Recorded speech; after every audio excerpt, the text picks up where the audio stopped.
আরশি আমায় ভালোবেসে বিয়ে করে অন্যের বুকে মাথা রেখে শুয়ে আছে। এই যন্ত্রণা যেন আমি কোনোভাবেই সইতে পারছি না।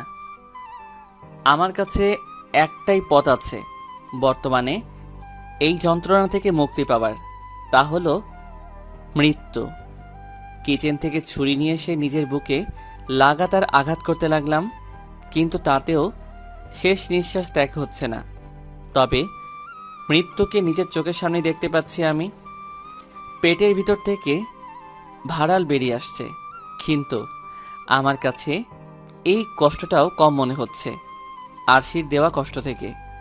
না, আমি যত তাড়াতাড়ি দুনিয়া থেকে বিদায় হব ততই আমার জন্য ভালো। চিরতরে কষ্ট কমে যাবে আমার জীবন থেকে, আর সেই মানুষটাও অন্যের বুকে ভালো থাকবে। সেভাবেই রক্তাক্ত অবস্থায় জানালার পাশে টাঙানো কাপড় শুকানোর দড়িটা খুলে নিয়ে সিলিং ফ্যানের সাথে শক্ত করে বেঁধে নিলাম। তারপর ফাঁস এঁটে সেটাতে ঝুলে পড়লাম। নে, মুক্ত করে দিয়েছি তোদের সবাইকে। আমি নামক মানুষটা দুনিয়ার জন্য একটা জলজান্ত ডাস্টবিন ছিলাম। সবাই আমার মুখে এসে ময়লা ছুঁড়ে ফেলতো, কিন্তু এবার আমি নিজেকে গুটিয়ে নিয়েছি। এবার দেখি তাদের প্রয়োজন পড়ে কিনা আমার মুখে ময়লা ফেলার জন্য। এবার দেখি তারা দুর্গন্ধময় জিনিসগুলো কোথায় গিয়ে ফেলে। মৃত দেহটা সিলিং ফ্যানের সাথে ঝুলছে। দেহটাতে আর কোনো প্রাণ নেই। আমার প্রাণ ভোমরা সেই দেহটাকে মুক্ত করে দিয়েছে। ভিতরে আত্মাটা লাশের সামনে ঘুরঘুর করে ঘুরছে আর পাগলের মতন ফুপিয়ে কাঁদছে। ঠিক তখনই কেউ এক হাত দিয়ে সেই মৃতদেহটাকে স্পর্শ করে, আর সাথে সাথে আমার চোখ খুলে যায়। আমার চোখ খুলতেই দেখি আরশি আমার দিকে চোখ বড় বড় করে তাকিয়ে আছে। হাই আকাশ, কি হয়েছে তোমার? তুমি এভাবে হাত পা ছোটাছুটি করছো কেন ঘুমের মাঝে? আরশির কথা শুনে থতমত খেয়ে গেলাম। তুমি আমার সাথে কথা বলছো কি করে? আমার তো মৃত্যু হয়েছে, কি করে সম্ভব এটা? কেউ লাশের আত্মার সাথে কি করে কথা বলতে পারে? আয় আকাশ, মানে কি সবাই? তুমি কি পাগল টাগল হয়ে গেলে নাকি? আর তুমি কোন লাশের কথা বলছো? আমি তো দেখছি তুমি জলজান্ত আমার সামনে বসে আছো। আরশির কথায় আমার হুঁশ ফিরে আসে। নিজেকে জীবিত দেখে আমার বুঝতে বাকি নেই যে এতটা সময় আমি স্বপ্ন দেখছিলাম। নিজেকে জীবিত দেখে হতাশার মাত্রাটা আরও বেড়ে গেল। যেখানে সেই ভয়ঙ্কর মৃত্যু থেকে বেঁচে যাওয়ায় আমার খুশি হওয়ার কথা ছিল, সেখানে আমার ভিতরে হতাশা কাজ করছে। কারণ আরশি সত্যি অন্য পুরুষের বুকে মাথা রেখেছে আমার অগোচরে। খুব কঠিন রকমের আফসোস হচ্ছে নিজেকে নিয়ে। ইস, যদি স্বপ্নের মতন করে সত্যি নিজেকে শেষ করে দিতে পারতাম তাহলে কতই না ভালো হতো। তবে আরশি সেটা জানে না যে আমি তার ক্রিয়া দ্বারা জেনে গিয়েছি। সে ভেবেছে আমি হয়তো তার সেই বিষয়ে অবগত নই। কি হলো আকাশ, কথা বলছো না যে? এভাবে হঠাৎ চমকে উঠলে কেন, বলো আমায়। না, কিছু না। তাহলে শুয়ে পড়ো। আর হ্যাঁ, আমার ঘুমের একটু খেয়াল রেখো, যাতে করে তোমার বেহুদা কাজে আমার ঘুমের ব্যাঘাত না ঘটে। এবার আর চুপ করে থাকতে পারলাম না। আরশি, আমার এসব তোমার বেহুদা মনে হয়? হ্যাঁ, অবশ্যই বেহুদা মনে হয়। কারণ যেখানে তুমি তোমার সমস্যার কথা নিজের স্ত্রীকে খুলে বলতে পারছো না, তাহলে সেসব কিছু বেহুদা নয় কি? স্ত্রী? তুমি কি এখন আমার স্ত্রী আছো? আকাশের কথা শুনে আরশি ঘাবড়ে যায়। আই, মানে কি? কি কি বলতে চাইছো? না, কিছু না। ঘুমিয়ে পড়ো তুমি, আমি তোমার ঘুমের দিকে খেয়াল রাখবো। হুম। আরশি ঘুমিয়ে পড়ল, আর আমি অপর পাশ ফিরে বালিশে মুখ গুজে কান্নায় ভেঙে পড়লাম। কারণ যেই আরশিকে আমি ভালোবেসে বিয়ে করেছিলাম, সে আজ আমার অগোচরে অন্যের বুকে মাথা রাখে। যে আরশি দিন রাত আমার কেয়ার করত, যে আরশির কাছে আমার সমস্ত কিছুর গুরুত্ব ছিল, সে আরশি আজ বলছে আমার ফিলিং আর ভিতরের চাপা কষ্ট তার কাছে বেহুদা মনে হয়। এভাবে কাঁদতে কাঁদতে কখন যে ঘুমিয়ে পড়েছি বলতে পারবো না। সকালবেলা ঘুম থেকে উঠে দেখি আরশি আয়নার সামনে দাঁড়িয়ে ভেজা চুল আঁচড়াচ্ছে। নিজের অজান্তেই বিছানা ছেড়ে উঠে আরশির কাছে চলে গেলাম। তারপর নিজের দুহাত গোলাকার করে আরশিকে জড়িয়ে ধরেছি। কি হলো আকাশ, আজ সকাল সকাল এত আহ্লাদ কেন? কি হলো? শরীর প্রয়োজন তোমার? এতদিনের জমানো অধিকার ফলাতে এসেছো আমার উপর? আরশি, এ কথা তুমি আমায় বলতে পারলে?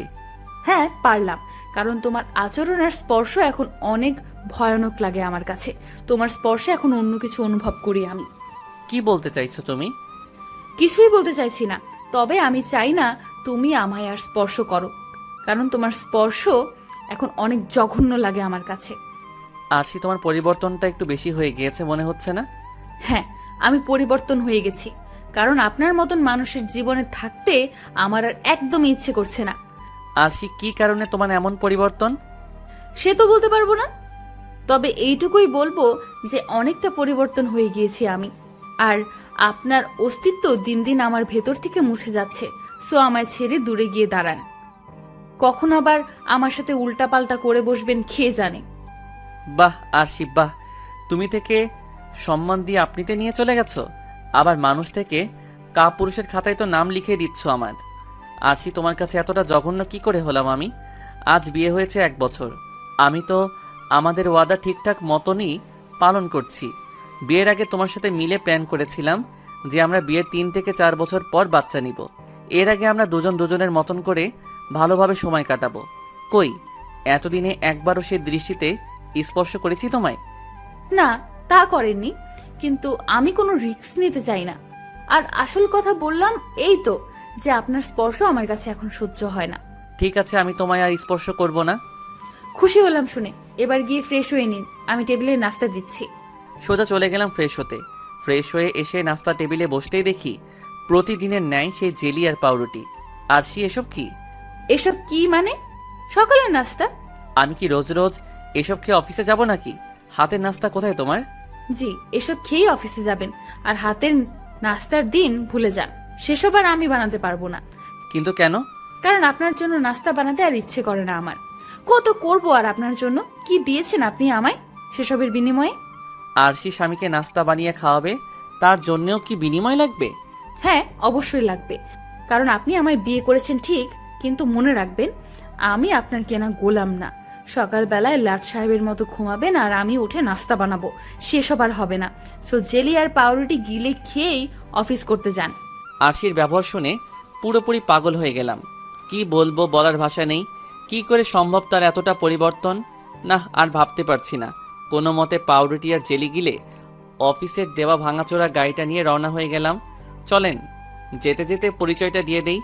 আমি আকাশ মাহমুদ, আরশি আমার বিয়ে করা বউ। সম্পর্ক করেই বিয়ে করেছি আমরা। আরশির পরিবারের সকলেই আছেন, কিন্তু আমার খালি বৃদ্ধ মা আর একটা ছোট বোন আছেন। আমরা চাকরির সুবাদে শহরে বাসা নিয়ে থাকি।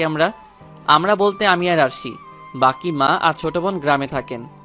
আমি শহরের একটা অফিসে ম্যানেজারে চাকরি করি। বাকি সমস্ত কিছু গল্পের সাথে থাকলেই জানতে পারবেন। বেশ অবাক হচ্ছি আরশির আচরণে, কী কারণে তার এতটা পরিবর্তন। এসব নিয়ে ভাবতে ভাবতে অফিসে চলে গেলাম। নিজের টেবিলে বসে বসে কাজ করছি। তখনই অফিসের দায়িত্বরত অফিসার এসে বলেন, আকাশ সাহেব, আমি বাইরে যাচ্ছি, আপনি অফিস সামলান। স্যার, একটু পর তো একটা জরুরি মিটিং আছে। এমডি স্যার মেইল করে বলেছে মিটিংয়ে থাকতে আপনাকে। তিনি যদি শুনে যে আপনি মিটিংয়ে ছিলেন না, তখন তিনি রেগে যাবেন। হুট করে লোকটা আকাশের ওপর গরম হয়ে যায়। এই বেটা, তুই আমার মুখের উপরে কথা বলিস কি করে? এই অফিসের এমডি বর্তমানে আমি, আমার উপরে কেউ নেই এখন অফিসে। আর আসল এমডি তো দেশের বাইরে। সো কেউ আমায় কিছু বলার মতো সাহস রাখে না এই অফিসে। সো অফিস যাক জাহান্নাম। আমি গাড়ি নিয়ে বের হলাম, আর তুই এদিকটা সামলা। তারপর লোকটা অফিস থেকে বেরিয়ে গেল। লোকটার আচরণ আমার কাছে জঘন্য লাগে একদম। আসল এমডি দেশের বাইরে থাকে বলে নিজেকেই এই প্রতিষ্ঠানের মালিক দাবি করে সে। যার সাথে যেমন ইচ্ছা তেমন ব্যবহার করে। এত অহংকার থাকবে না বেটা, বুঝলি? এসব নিয়ে ভাবছিলাম, তখনই বাসার দারোয়ান আমায় ফোন দিয়ে বলে, স্যার, ম্যাম বেরিয়েছে ঘর থেকে রেডি হয়ে। দারোয়ানের কথা শুনে সোজা বেরিয়ে গেলাম। বাসার দারোয়ানকে আরশির পিছু নিতে বলেছি। আমি তাড়াতাড়ি গাড়ি টেনে দারোয়ানের কাছে চলে গেলাম। স্যার, ম্যাম আর একটা লোক এই বাড়িতে প্রবেশ করেছে, আর লোকটা এই গাড়ি করে এসেছে। দারোয়ানের কথা মতন গাড়ির দিকে নজর পড়তেই মাথা ঘুরতে লাগলো, কারণ এটা তো আমার অফিসের গাড়ি, যেই গাড়িতে কিনা অফিসের দায়িত্বরত অফিসারটা চলাফেরা করে। মাথায় পুরোপুরি আগুন ধরে যাচ্ছে আমার। তার মানে কি আরশি আর আমার অফিসের সেই লোক? না, আর ভাবতে পারছি না আমি। আমি তো আগে ভাবতাম অন্য কেউ, কিন্তু এই লোকই যে আমার আরশির সাথে। দারোয়ান চাচা, আপনি চলে যান। ঠিক আছে। দারোয়ান চাচা চলে গেল, আর এদিকে আমার পা গির গির করে কাঁপছে। তাও গুটি গুটি পায়ে বাড়ির সামনের দিকে এগিয়ে গেলাম।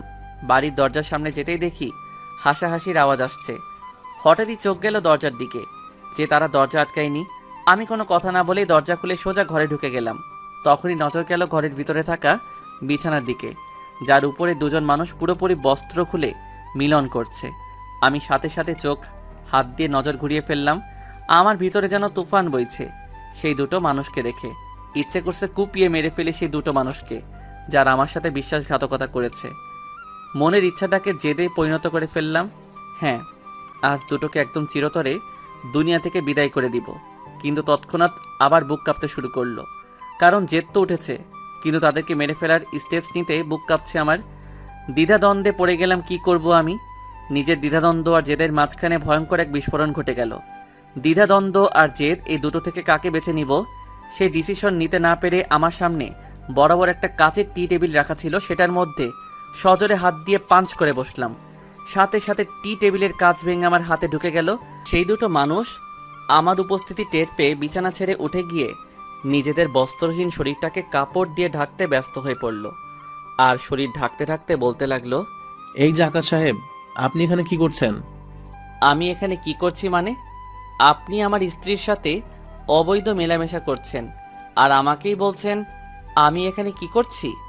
আকাশ সাহেব, মাথার রক্ত গরম করবেন না বলে দিলাম। আপনার বউয়ের সাথে অবৈধ মেলামেশা করেছি মানে? কোন দিক থেকে আপনার বউ হয় সে? আরশি আমার বিয়ে করা বউ। আকাশের মুখে আরশির কথা শুনে লোকটা গলার সাউন্ড কমিয়ে ফেলে আর নরম সুরে বলতে থাকে। আকাশ সাহেব, আপনি ভালো করে লক্ষ্য করে দেখুন এটা আপনার আরশি কিনা। আর আমি আপনার বউয়ের সাথে অবৈধ মেলামেশা কেন করতে যাবো খামোখা, নিজের বউ রেখে? আর এই মেয়ে কোন দিক থেকে আপনার বউ? সে তো আমার বিবাহিত স্ত্রী মিলি। এই মিলি, তুমি একটু আকাশ সাহেবকে নিজের চেহারাটা ভালো করে দেখাও তো। লোকটার কথা মতন সেই মেয়েটা নিজের শরীর ঢেকে নিয়ে আকাশকে ভালো করে নিজের চেহারা দেখায়। মেয়েটার চেহারা দেখে আকাশ থতমত খেয়ে যায়। কি করে সম্ভব এটা? এই মেয়ে তো সত্যি আমার বউ নয়, এই মেয়ে তো অন্য কেউ। আর সেই লোকটা তো দাবি করছে এই মেয়েটা তার বিবাহিত স্ত্রী। তার মানে কি ওনার কথাগুলোই সত্যি? তাহলে দারোয়ান আমায় ভুল তথ্য কেন দিল? স্যার, দুঃখিত। আমার আচরণের জন্য নিজের কাজেই লজ্জা লাগছে, কারণ কারোর বাসায় এভাবে অনুমতি না নিয়ে হুটহাট ঢুকে গেলাম, তারপর আবার যেমন তেমন অবস্থায় পড়ে গেলাম। আকাশ সাহেব, আপনি আমার ঘর থেকে বের হন। আপনার সাথে আমার বোঝাপড়া আছে। আপনার কত বড় সাহস যে আপনি আমার পিছু করতে করতে আমার বাসা অবধি চলে আসেন, আবার অনুমতি না নিয়ে বাসায় প্রবেশ করে বসেন। আপনার চাকরি তো আমি পুরোপুরি খেয়ে দিব। আপনার এই বেয়াদবিমূলক আচরণ চরম শাস্তি পাবেন আপনি। স্যার, আমার আচরণের জন্য সরি। আমি আপনার কাছে ক্ষমা চাওয়া ছাড়া আমার কাছে আর কোনো উপায় নেই, তাই মন থেকে ক্ষমা চাচ্ছি।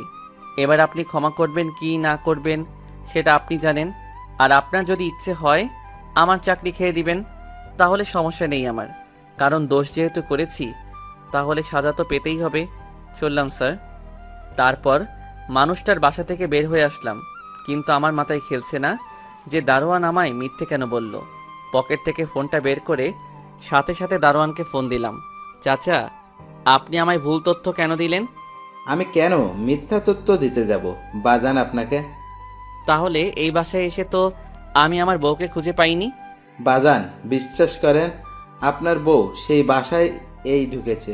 আমি নিজের চোখে দেখেছি ম্যামকে সেই বাসার ভিতরে প্রবেশ করতে লোকটার সাথে। তাহলে আমি সেখানে গিয়ে আরশিকে পেলাম না কেন? বাজান, সে তো আমি জানি না। আমি যা দেখেছি আর আপনি আমাকে যেমনটা আদেশ করেছেন আমি সেই অনুযায়ী করেছি। এর মাঝে কোনো মিথ্যা সিদ্ধা নেই। ম্যাম সেই বাসাতেই প্রবেশ করেছে। দারোয়ান চাচার কথা শুনে সমস্ত কিছু যেন মাথার উপর দিয়ে যাচ্ছে আমার। আরশি যদি এই বাড়িতেই ঢুকে থাকে তাহলে সে গেল কই? মাথায় তো কিছু কাজ করছে না। আচ্ছা, সেসব আমি দেখছি। আপনি খালি আমায় এটা বলেন যে আপনি এখন কোথায়? পাশের দোকানে একটু চা খাইতে আসছিলাম বাজান। আচ্ছা, চা খেয়ে একটু খেয়াল রাখবেন গেটে যে সে প্রবেশ করে কিনা। ঠিক আছে। চাচার সাথে কথা বলেই ফোন রেখে দিলাম। ফোন রাখতেই নজর গেল এই এলাকার মোড়ে একটা সিসিটিভি ক্যামেরা আছে। সাথে সাথে সেটার মেইন রুমে চলে গিয়ে সেখানে থাকা কর্মচারীকে বলে সিসিটিভির ফুটেজ চেক করতে লাগলাম। ফুটেজ চেক করতে করতে একসময় দেখতে পেলাম আরশি হেঁটে হেঁটে এই এলাকার ভিতরে প্রবেশ করেছে।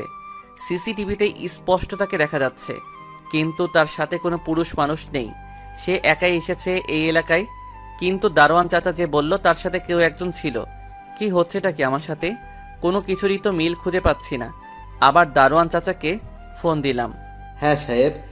চাচা, আপনি তাড়াতাড়ি গেইটে এসে বসেন, আমি বাসায় আসছি। এর মাঝে যদি সে আসে তাহলে আমায় ফোন করে বলবেন। ঠিক আছে সাহেব। অফিসের গাড়ি নিয়ে বাসার উদ্দেশ্যে রওনা হয়ে গেলাম। মাথা পুরো গোলকধাঁধার মতন ঘুরপাক খাচ্ছে, কারণ দারোয়ান চাচার কথার কিছুটা মিল পাচ্ছি, আবার কিছুটা পাচ্ছি না। কিন্তু উনি তো আমায় মিথ্যা বা 2 লাইন বানিয়ে বলবে না, কারণ তিনি আমাকে বহু আগ থেকে চেনে আর খুব মিশুক মানুষটা। আমার সাথেও ভালো সম্পর্ক রয়েছে তিনার, কিন্তু ওনার সাথে সমস্ত কথার মিল কেন পাচ্ছি না আমি? আর সবচাইতে বড় কথা, আরশি এই এলাকায় কেন এসেছে? গাড়ি নিয়ে বাসায় পৌঁছে গেলাম।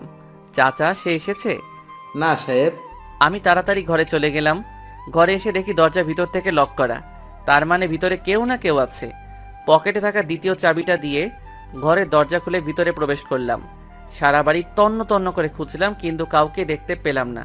তবে যখনই রান্নাঘরের সামনে গেলাম তখনই কারোর গুনগুন করার শব্দ কানে ভেসে আসলো। গুটি গুটি পায়ে হেঁটে রান্নাঘরে প্রবেশ করলাম।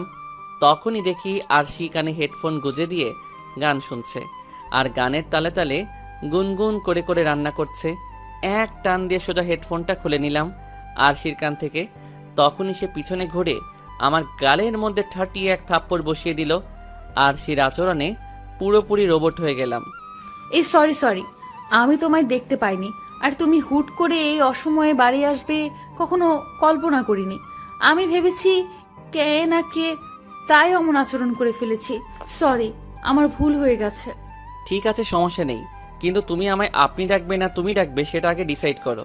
সেটা সময়ের উপরে নির্ভর, পরিস্থিতি আর সময় অনুযায়ী সেই আপনি আর তুমির পার্থক্য বা ব্যবহার হবে। যখন যেটা খাপ খাবে আমি সেটা বলেই সম্বোধন করব। সময়ে আপনি, সময়ে তুমি। ঠিক আছে, সেটা নিয়েও কিছু বললাম না। তোমার যা ভালো লাগে ডেকো, কিন্তু এখন এটা বলো যে তুমি কোথায় গিয়েছিলে। সেটা তো বলা যাবে না। কোথায় গিয়েছিলাম? আরশি, আমি কিছু জিজ্ঞেস করেছি, কিন্তু সবসময় কিন্তু কম্প্রোমাইজ করা আমার পক্ষে সম্ভব হবে না। সো কোথায় গিয়েছিলে তাড়াতাড়ি বলো। বললাম তো, সেটা আমি বলতে পারবো না। এবার তো আর নিজেকে দমিয়ে রাখা সম্ভব না। এই পরিস্থিতিতেও নিজেকে দমিয়ে রাখা মানে কাপুরুষের খাতায় নাম লেখা। খপ করে আরশির গলা চেপে ধরে তাকে দেওয়ালের সাথে লাগিয়ে ফেললাম। জানোয়ার, আমায় বলবি কেন? আমায় তো বলার মতন কোনো সাহস নেই তোর। অন্য পুরুষ নিয়ে যে রং তামাশা করতে গিয়েছিলি সেসব কি আমায় বলতে পারবি নাকি তুই? সেই সৎ সাহস কি তোর মাঝে আছে নাকি? আরশি কোনো কথা বলে না, সে আকাশের আচরণে কান্না করে দেয়। এই চরিত্রহীনা, এখন ন্যাকামো করিস না। তোর সমস্ত কিছু জেনে গিয়েছি আমি। তোর মাঝে যে এতটা নোংরামি বসবাস করছে তা আগে জানতাম না। কিসের কমতি রেখেছি তোর? তারপরেও কেন এসব করিস তুই? আমার মাঝে যদি কোনো ধরনের কমতি থাকে তাহলে খুলে বল আমায়। কিন্তু তুই সেটা না করে পর পুরুষের সাথে গোপনে কি করিস? উত্তর দে কথার। আরশি চুপ করে আছে। কি রে, উত্তর দিতে বলেছি না তোকে? তাও আরশি চুপ করে আছে আর কান্না করছে চোখের পানি ছেড়ে। রাগ উঠে যাচ্ছে মেয়েটার আচরণে। কথার উত্তর না পেয়ে ঠাস ঠাস করে অনেক কয়টা থাপ্পড় বসিয়ে দিলাম আরশির গালে। থাপ্পড়গুলা এত জোরে মেরেছি যে তার ঠোঁটের অনেকটা অংশ কেটে গিয়ে চুইয়ে চুইয়ে রক্ত পড়ছে। এত কিছুর পরেও সে চুপ করে আছে। কি পরিমাণ রাগ যে উঠছে তা ভাষায় প্রকাশ করা যাবে না। তখনই ফোনটা বেজে উঠল। পকেট থেকে ফোন বের করে রিসিভ করলাম। মিস্টার আকাশ, আপনি অফিসে আসেন তাড়াতাড়ি। বলেছিলাম না আপনার সাথে আমার একটা হিসাব নিকাশ আছে? একদম পাক্কা হিসাব নিকাশ করবো আজকে। জি, আমি আসছি। তারপর ফোন রেখে দিয়ে আরশিকে ছেড়ে দিলাম। তাকে ছেড়ে দিতেই সে রান্নাঘর থেকে বেরিয়ে চলে গেল, আর আমি তেড়ে ফুড়ে অফিসে চলে গেলাম। অফিসে পৌঁছাতেই সে অফিসার আমায় ডেকে একটা কাগজ হাতে ধরিয়ে দিল। স্যার, এটা কি? Resign letter. কিন্তু এটা দিয়ে আমার কাজ কি? আপনার কাজ আপনি অফিস থেকে রিজাইন করে চলে যান। আপনার মতন বেয়াদব লোক এই অফিসে দরকার নেই। আমি এমডি স্যারের সাথে আপনার বিষয়ে কথা বলে নেব। স্যার, মুখের ভাষা ঠিক রেখে কথা বলেন, না হয় তুফান কোন দিক দিয়ে উঠবে নিজেও টের পাবেন না। আর হ্যাঁ, রিজাইন লেটার কেন? আপনার যদি ক্ষমতা থাকে তাহলে আপনি আমায় বের করে দেখান অফিস থেকে, কাপুরুষের মতন রিজাইন লেটারে সই করিয়ে বের কেন হতে বলছেন? এই বেটা, অনেক জবান এসে গেছে তোর, দেখি না? সিনিয়র জুনিয়র চোখে লাগে না মনে হয়? স্যার, অতিরিক্ত পাকনামি করিয়েন না। সিনিয়রগিরি একদম বের করে দিব। এমডি স্যারের কাছে সোজা মেইল করে বলবো যে আপনি অফিস টাইমে অফিস না করে বাসায় গিয়ে বউয়ের সাথে মিলন করায় ব্যস্ত থাকেন। তখন উল্টো আপনার চাকরির 12টা বাজবে। কি, তুই আমাকে হুমকি দিচ্ছিস? হুমকি তো এখনো দেইনি, আর আমার হুমকির প্রয়োজন পড়বে না। তোর মতন লেজ ছাড়া গুরুকে পিটিয়ে মানুষ বানাইতে আমার বেশি একটা সময় লাগবে না। সো পাকনামি আর দাপট অন্য কোথাও গিয়ে দেখা, না হয় নিজের গদিটাই থাকবে না, পরে পথে পথে গিয়ে ভিক্ষা করবি। আকাশ, তোর এই বেয়াদবির শাস্তি তুই পাবি। আরে যা যা, দেখা যাবে। তুই যা পারিস করিস। এখন চোখের সামনে থেকে দূর হ আমার। লোকটা আমার সামনে থেকে চলে গেল। তারপর আমি আমার কেবিনে চলে গেলাম। কিছু কাজকর্ম ছিল, সেসব সেরে বাসায় চলে এসেছি। বাসায় এসে দেখি আরশি নিজের শরীরের অনেকটা অংশ খুলে রেখে শুয়ে আছে। তার ঠোঁট বেয়ে বেয়ে এখনও রক্ত পড়ছে, আর সারা বাড়িতে পোড়া স্মেল ঘুরে বেড়াচ্ছে। আমি তার পাশে বসে তাকে বললাম, আরশি, কিসের পোড়া গন্ধ আসছে? আর তোমার শরীরের এই অবস্থা কেন? তখনই সে আমায় টান দিয়ে তার কাছে নিয়ে গিয়ে জড়িয়ে ধরলো আর বলতে লাগলো, খাবার পোড়া গন্ধ সারা বাড়িতে ঘুরে বেড়াচ্ছে। তবে তুমি টেনশন করিও না, আমি চুলো অফ করে দিয়ে এসেছি, আর শরীর থেকে কাপড় সরিয়ে রেখেছি তোমার জন্য। মানে কি আরশি? আরশি হুট করেই আকাশের শরীরে চুমু খেতে শুরু করে। আকাশ যেন কিছুই বুঝে উঠতে পারছে না। সে কিছু বুঝে ওঠার আগেই আরশি তাকে বশ করে ফেলে। সে আরশির শরীরের মোহে আটকে গেছে। সেও পাগল হয়ে যায় আরশির স্পর্শে। সে তার শরীরটাকে আরশির শরীরের সঙ্গে একদম মিশিয়ে দেয়। মোট কথায় বলতে গেলে স্বামী স্ত্রীর মিলন ঘটেছে আজ। বেশ অনেকটা সময় এভাবে কাটে। তারপর আকাশ আরশিকে ছেড়ে দিয়ে গিয়ে ফ্রেশ হতে চলে যায়, কিন্তু আরশি একদম চুপ হয়ে যায়। পুরোটা রাত কাটে নিস্তব্ধতায়। আরশি একটা ওয়ার্ডও কথা বলে না আকাশের সাথে। রাতের বেলায় দুজনেই শুয়ে পড়েছে। আকাশের মনটা আজ কেন জানি অনেক ফুরফুরা। খুশির জোয়ার বইছে তার ভিতরে। হয়তো সে আরশিকে এতটা কাছে পেয়েছে, তাই তার ভিতরে খুশির জোয়ার বইছে। তাছাড়া সে আরশির কুমারিত্বর মাঝে কোনো দাগ বা কলঙ্ক পায়নি, তাই সে আজ ভীষণ খুশি। কিন্তু সেও নিজেও জানে না, বা তার কল্পনাতেও নেই যে তার সাথে আজ রাতে কি ঘটতে চলেছে। রাত বাজে 3টা। এত পরিমাণ খুশির জোয়ার বইছিল ভিতরে যে সেসব নিয়ে কল্পনা জল্পনা করতে করতে গভীর নিদ্রায় চলে গিয়েছি। কিন্তু হঠাৎই ঘুমের মাঝে কিছু উপলব্ধি করতে পারলাম যে কেউ আমার পা ধরে কিছু একটা করছে, হয়তো বা দড়ি জাতীয় কিছু একটা দিয়ে আমার পা বাঁধছে কেউ একজন। কিন্তু আমি শিওর নই যে কি ঘটছে আমার সাথে, কারণ আমার চোখে এখনো ঘুমের রেশ। মানুষ আদো ঘুমে স্বপ্ন দেখে, আবার আদো ঘুমেই মানুষ তার সাথে ঘটে যাওয়া কিছুটা বাস্তব উপলব্ধি করতে পারে। তাই আমি ঘুমের মাঝে দোটানায় ভুগছি যে এটা কি স্বপ্ন না বাস্তব।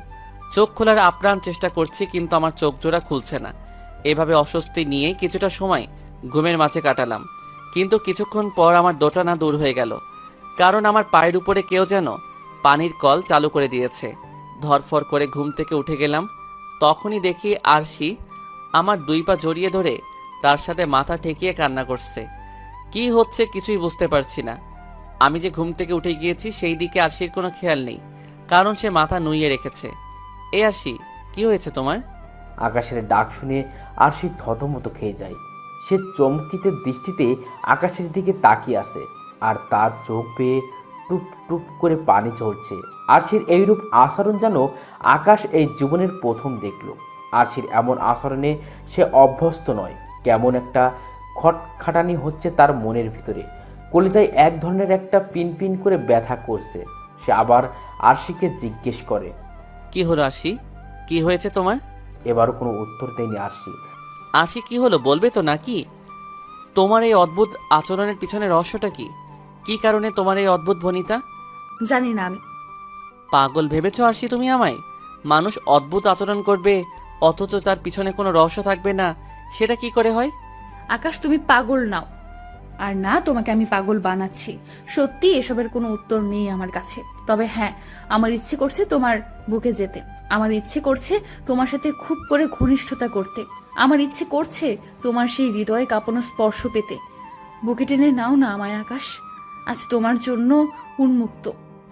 যা খুশি করো তুমি আমার সাথে। আজ তোমায় কোনো ধরনের বাধা দেব না আমি। আরশি, তুমি কি পাগল হয়ে গেছো? না, পাগল হইনি, কিন্তু ইচ্ছে করছে তোমার ছোঁয়ায় পাগল হয়ে যেতে। আরশি, তোমার এমন অদ্ভুত আচরণের আগামাথা আমি খুঁজে পাচ্ছি না আমি। তবে হ্যাঁ, কিছুটা আন্দাজ করতে পারছি আমি যে তুমি আমার সাথে আবার মিলন করতে চাও। হ্যাঁ, ঠিকই ধরেছি। প্লিজ আমায় বুকে টেনে নাও না। মেয়েটার কথা শুনে কেমন যেন লাগছে। আরশি, কি হয়েছে তোমার? এমন আচরণ তো এর আগে কখনো করনি তুমি। আর তাছাড়া রাতে শোয়ার সময়ই তো মিলন করেছি তোমার সাথে। তাহলে এখন আবার মিলন করতে চাইছো কেন তুমি? তুমি কি সেক্সে অ্যাডিক্টেড হয়ে গিয়েছো, নাকি সেক্স করা তোমার পেশা হয়ে গিয়েছে? কোনটা? আকাশের কথা শুনে আরশির চোখ বড় বড় করে তাকিয়ে আছে আকাশের দিকে।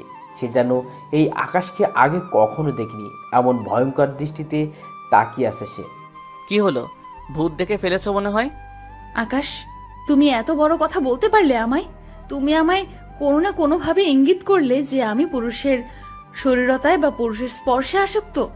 আরশি, সেটা বলিনি আমি তোমায়। তাহলে এত বড় কথা বলতে একবারও দ্বিধাবোধ করলে না তুমি? আমায় কি তোমার নষ্টা মেয়ে বলে মনে হয়? শোয়ার সময় তো আমার সাথে মিলন করেছিলে তুমি। পেয়েছো কি কোনো পুরুষের ছাপ আমার শরীরে? পেয়েছো কি আমার সতীত্বের কোনো কলঙ্ক? তোমার ভিতরে কোনো কমতি বা দোষ আমি খুঁজে পাইনি। কিন্তু হ্যাঁ, তুমি শরীরের ভাগ অন্য কাউকে দিয়ে নিজের শরীরে নষ্টার সিলমোহর লাগাওনি, সেটা আমি বড় গলায় বলতে পারবো না। আকাশ, আজ এত শক্ত শক্ত কথা বলছো তুমি আমায়। একটিবারও কি তোমার মুখে আটকাচ্ছে না? কিভাবে পারছো এমন অদ্ভুত আচরণ করতে? আরশি, হ্যাঁ, অদ্ভুত আচরণ করছি আমি, কিন্তু তুমিও তার বিপরীত নও। তোমার আচরণেও আজ ভিন্ন কিছু লক্ষ্য করেছি আমি।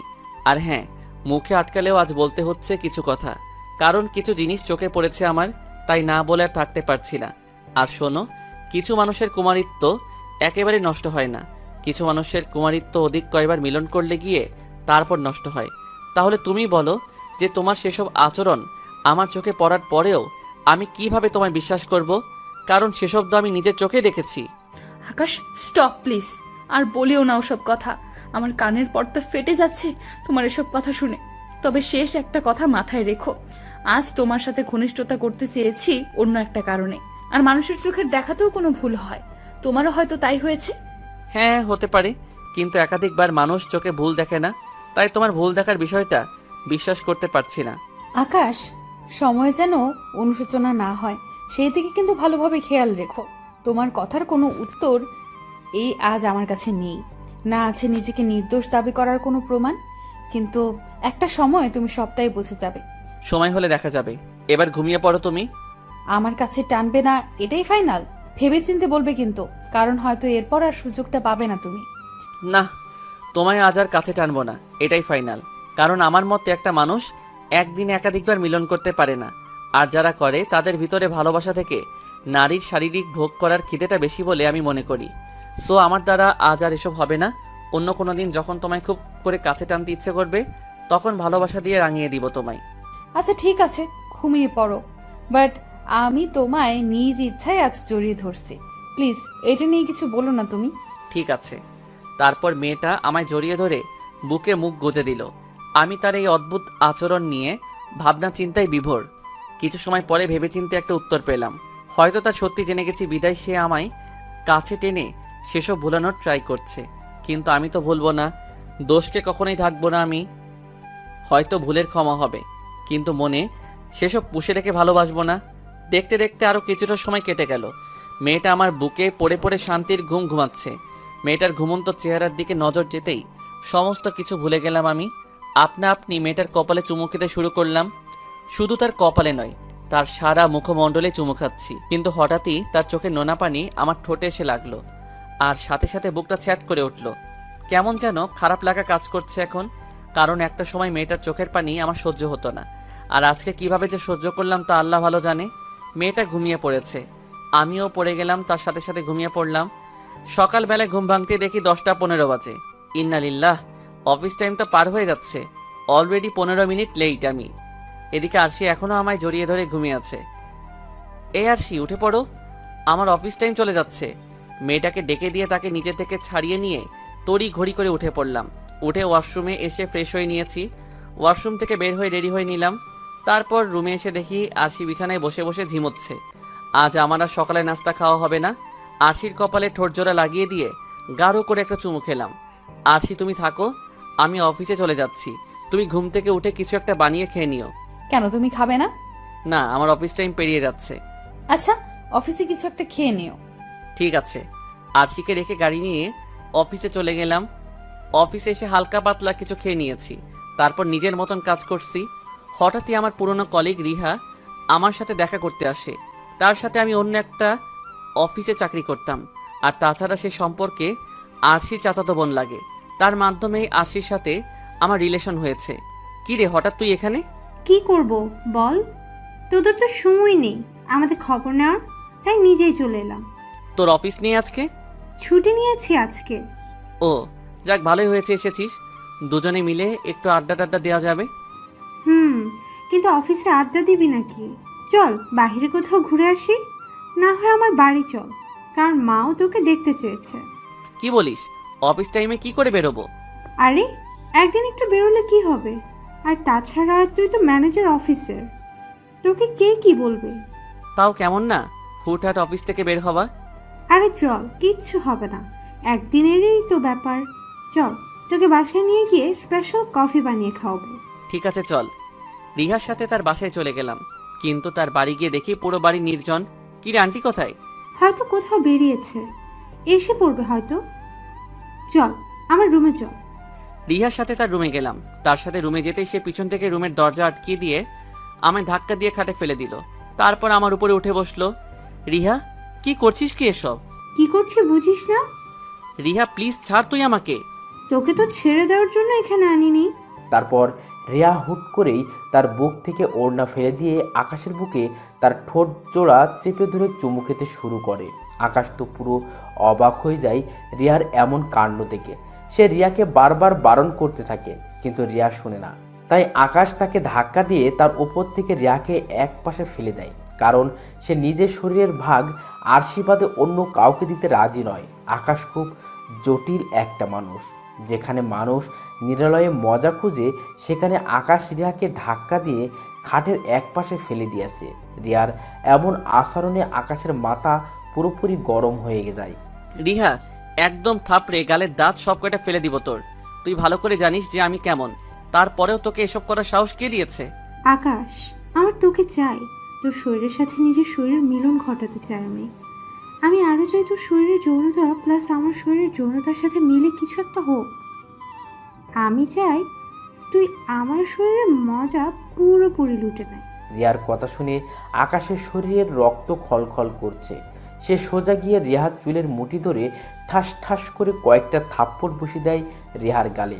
আজকের পর যেন এরকম আচরণ আর কখনো না দেখি। অবশ্য আজকের পর আর তোর সাথে সম্পর্ক রাখবো না আমি। চিরতরে শেষ তোর সাথে আমার বন্ধুত্ব। আকাশের কথা শুনে রিয়া অট্ট হাসি হাসছে। আকাশের যেন এসব একদম সহ্য হচ্ছে না। সে তাড়াতাড়ি রিয়ার বাড়ি থেকে চলে আসে। রিয়া থাপ্পড় খাওয়ার পর আকাশকে আর কোনো ধরনের জোর করে না। সেও আপোষ হয়ে আকাশকে যেতে দেয়। এদিকে আকাশ গাড়ি টেনে অফিসে চলে এসেছে। তার মাথায় যেন কিছুই কাজ করছে না। সে সোজা এসে নিজের কেবিনের ভিতরে চুপচাপ বসে আছে। তখনই অফিসের পিয়ন দৌড়ে এসে আকাশকে বলে, স্যার, মোবাইলটা অন করে খবরটা একটু দেখেন। কি হয়েছে জমির সাহেব? স্যার, আমি বাইরে নাস্তা করতে গিয়ে টিভিতে একটা নিউজ দেখেছি। আপনি তাড়াতাড়ি খবরের চ্যানেল দেখেন। পিয়নের কথা শুনে বুক ধরপড় করছে। ফোনের ডাটা চালু করে খবরের চ্যানেল ভিজিট করতে লাগলাম। সমস্ত খবরের চ্যানেলগুলোর ঘন্টার নিউজ প্রচার করা শেষ। বাকি আছে মাত্র RTV চ্যানেল। সেটাতে চোখ পাকিয়ে তাকিয়ে আছি। হঠাৎই দেখতে পেলাম নিউজ রিপোর্টার একটা মেয়ের সুইসাইড নিয়ে আলোচনা করছে। একটা মেয়ে নাকি ব্রিজের উপর থেকে লাফিয়ে একটু আগে নিজের প্রাণ দিয়ে দিয়েছে। টিভির পর্দায় যখন সেই মেয়েটাকে দেখালো, তখন আমার হুশই উড়ে গেল। কারণ সেই মেয়েটার কেউ নয়, সেই মেয়েটা হলো আমার প্রিয়তমা আরশি। নিজেকে আর স্থির রাখতে পারলাম না, সাথে সাথে জ্ঞান হারিয়ে ফেললাম। যখন জ্ঞান ফিরে আসে তখন নিজেকে আবিষ্কার করলাম নিজের বাড়িতে, যে আমি আমার রুমের বিছানায় শুয়ে আছি, আর আশেপাশে অনেক মানুষজন। সেখানে আরশির মা বাবারাও রয়েছে। তার সমস্ত আত্মীয় স্বজন আমাকে দেখতে এসেছে।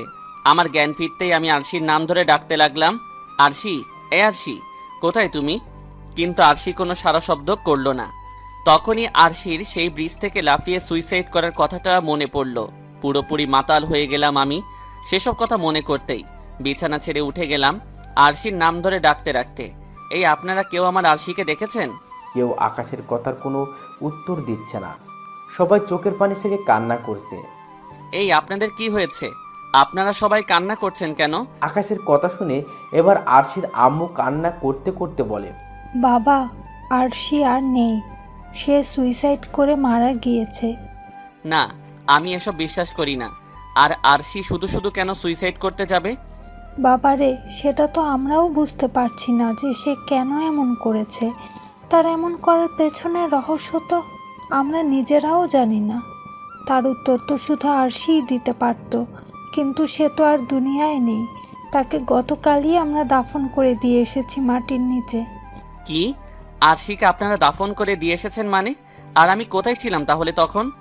বাবা, তুমি অফিসে সেন্সলেস হয়ে পড়ে গিয়েছিলে। পরে অফিসের কর্মচারী তোমার বাসায় দিয়ে যায়, আর আজ তোমার জ্ঞান ফিরে আসে।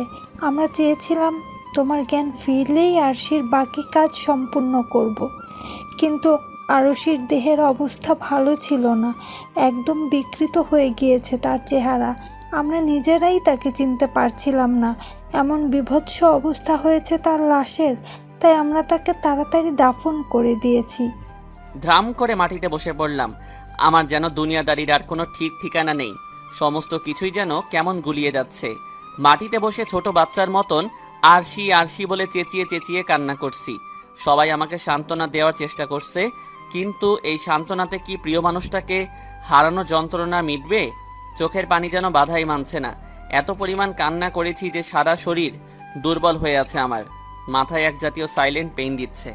মাইকের স্পিকারে যেমন চিকন সুর বাজে, ঠিক তেমনি মাথার রক্ত উত্তক্ত হয়ে ভিতরে এক ধরনের চিনচিন শব্দ করছে, যেই শব্দটা সহ্য করার মতন নয়। আর আমারও সেটা সহ্য হলো না। আবারও জ্ঞান হারিয়ে ফেললাম। 3 দিন পর জ্ঞান ফিরে আসে। এবার জ্ঞান ফিরতে দেখি হসপিটালের বেডে শোয়া আমি, আর সেই আরশির পরিবার আমার পাশে বসা। তারাই হয়তো আমায় হসপিটালে নিয়ে এসেছে। আমার জ্ঞান ফিরেছে দেখতে পেয়ে সবাই আমার সাথে কথা বলার চেষ্টা করছে, কিন্তু আমি কারোর কথার উত্তর না দিয়ে নীরব দর্শকের মতন চোখের পানি ফালাচ্ছি। এভাবে কয়েকটা দিন হসপিটালে কেটে গেল। একদম চুপচাপ হয়ে গিয়েছি। জ্ঞান ফেরার পরে এক লব্জ ও কারোর সাথে কথা বলিনি, খালি নীরবে চোখের পানি ঝরিয়েছি। হসপিটাল থেকে আমায় বাসায় আনা হলো। শরীরের কন্ডিশন ঠিক, বাট আমার মনের কন্ডিশন অনেকটাই বাজে হয়ে আছে। ভিতরে ভিতরে পুরো মানসিক রোগী হয়ে যাচ্ছি। এই ভিতরের পেইনটা যেন কাউকে শেয়ার করতে পারছি না, কারণ যার কষ্ট সেই উপলব্ধি করতে পারে। এদিকে আরশির মা আমার মুখের সামনে খাবারের নলা ধরে বসে আছে, কিন্তু আমি মরা লাশের মতন মুখ আটকে বসে আছি। বাবা প্লিজ একটু কিছু খেয়ে নাও। এভাবে নিজেকে কষ্ট দিলে কি আরুষি ফিরে আসবে বলো? প্লিজ লক্ষ্মী বাবা না তুমি আমার, প্লিজ কয়েক মুঠো খাবার খেয়ে নাও। আরশির মায়ের রিকোয়েস্ট মুখটা ছোট্ট করে হা করলাম। উনি আমায় খাওয়াতে খাওয়াতে বলে, বাবা জানি না কি কারণে আরুষি এমন করেছে, তবে যেহেতু আল্লাহর কাছেই চলে গিয়েছে এভাবে হঠাৎ করে, তাহলে তুমিও সামনে এগিয়ে যাও। তোমাদের তো কোনো বাচ্চা নেই, তাহলে কোনো সমস্যাই হবে না আশা করি তোমার। আর আমি তোমার মা কে ফোন করে আসতে বলেছি। তেনারা তো তেমন কিছুই জানতেন না দেখি, কিন্তু আজ আমি সবটাই বলেছি। ওনারা তোমার জন্য ভালো দেখে একটা মেয়ে দেখবেন। বাবা তুমি সামনে এগিয়ে যাও। আমার মেয়ের জন্য এভাবে মাঝপথে থেমে থাকিও না, কারণ যে যাওয়ার সে তো চলে গিয়েছে। তার জন্য তুমি নিজের জীবন নষ্ট করবে কেন? তো বাবা সব কিছু ভুলে গিয়ে সামনের জীবন নিয়ে ভাবুক হও। এতটা মেজাজ খারাপ হলো আরশির মায়ের কথা শুনে যে রাগটাকে আর দমিয়ে রাখা সম্ভব হলো না। এক ধাক্কা দিয়ে ওনার হাত থেকে খাবারের প্লেটটা ফেলে দিলাম, আর ওনার চোখের দিকে ভয়ানক দৃষ্টিতে তাকিয়ে রইলাম। তিনি আমার অগ্নিশিখার মতন জলজল করা চোখ দুটোকে দেখে মাথা নামিয়ে ফেলল। তারপর মাথা নুইয়ে বলল, বাবা প্লিজ তুমি রাগিও না, আমি তো তোমার ভালোর জন্যই বলছি। এবার আর চুপসে থাকা পসিবল হলো না। মুখের জবানটাও খুলতে হলো এবার। আজকের পর যেন ওসব কথা আর না শুনি। মনে রাখবেন, আমার ভালোবাসা কোনো ঠুনকো ভালোবাসা ছিল না যে সে মারা যাবে, আর সাথে সাথে আমি আরেকটা বিয়ে করে নিব। আমি জানি না যে আমি আর সামনের জীবনে পা দিতে পারবো কি না, তবে হ্যাঁ, এই মৃত্যুর রহস্য আমি খুঁজে বের করবই। তারপর যদি ভবিষ্যৎ জীবনে আগাবার হয় তাহলে আগাবো, না হয়তো এখানেই আমার সংসার জীবন শেষ। সো আমাকে আর সেসব বিষয় নিয়ে জ্ঞান দিতে আসবেন না। আকাশের কথা শুনে আরশির মা আকাশের দিকে অপলক দৃষ্টিতে তাকিয়ে আছে। আর আকাশ কথাগুলো বলে নিজের মতন চুপচাপ হয়ে যায়। তখনই আরশির মা নীরবতা ভেঙে বলে, বাবা, তোমার মতন ছেলে লাখে একটা হয়। আমি তোমায় নিয়ে গর্বিত যে তোমার মতন একটা মানুষের কাছে আমি আমার মেয়েকে বিয়ে দিয়েছি।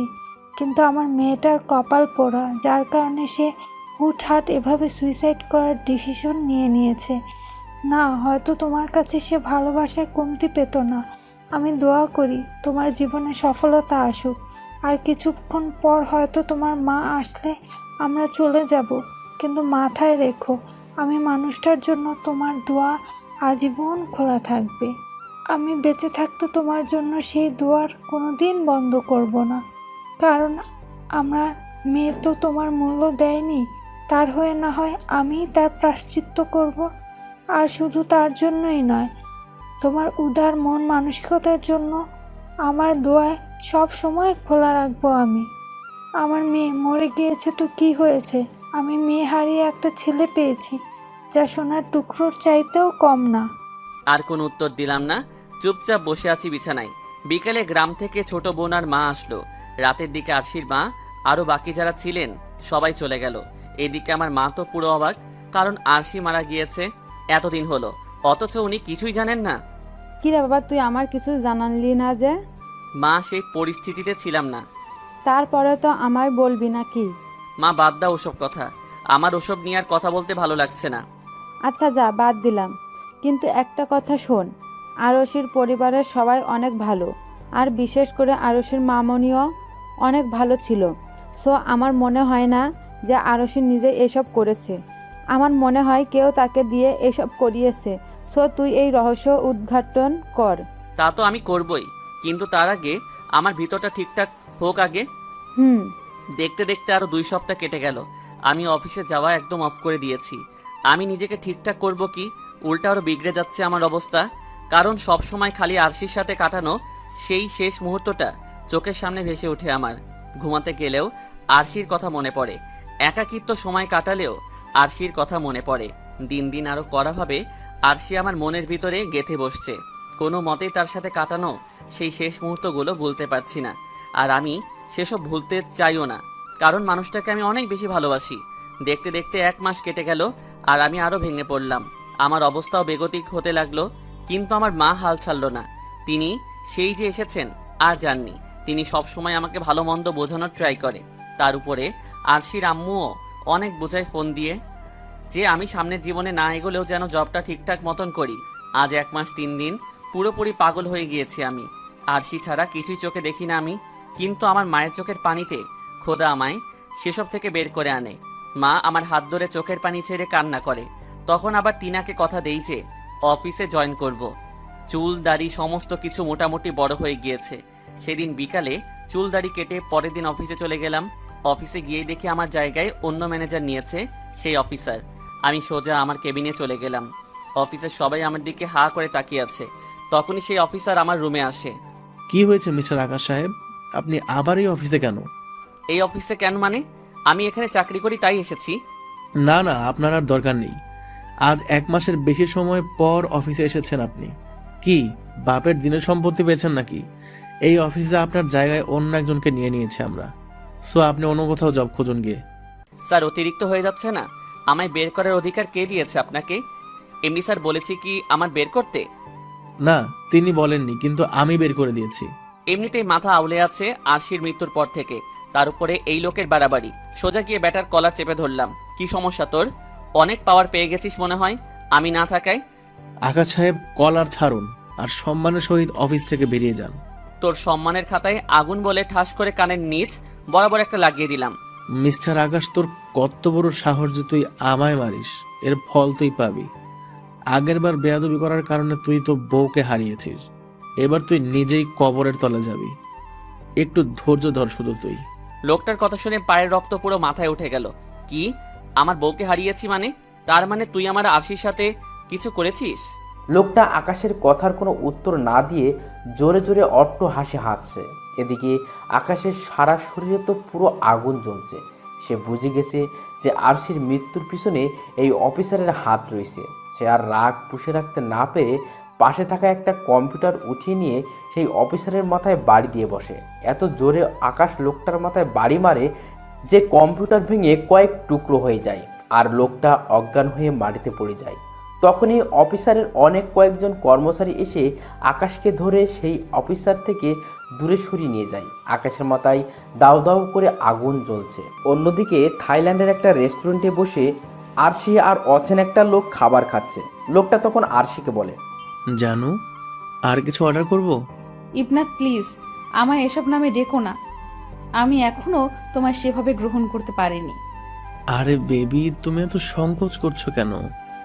এখন গ্রহণ করতে পারোনি তো কি হয়েছে, পরে তো ঠিকই আমায় গ্রহণ করবে।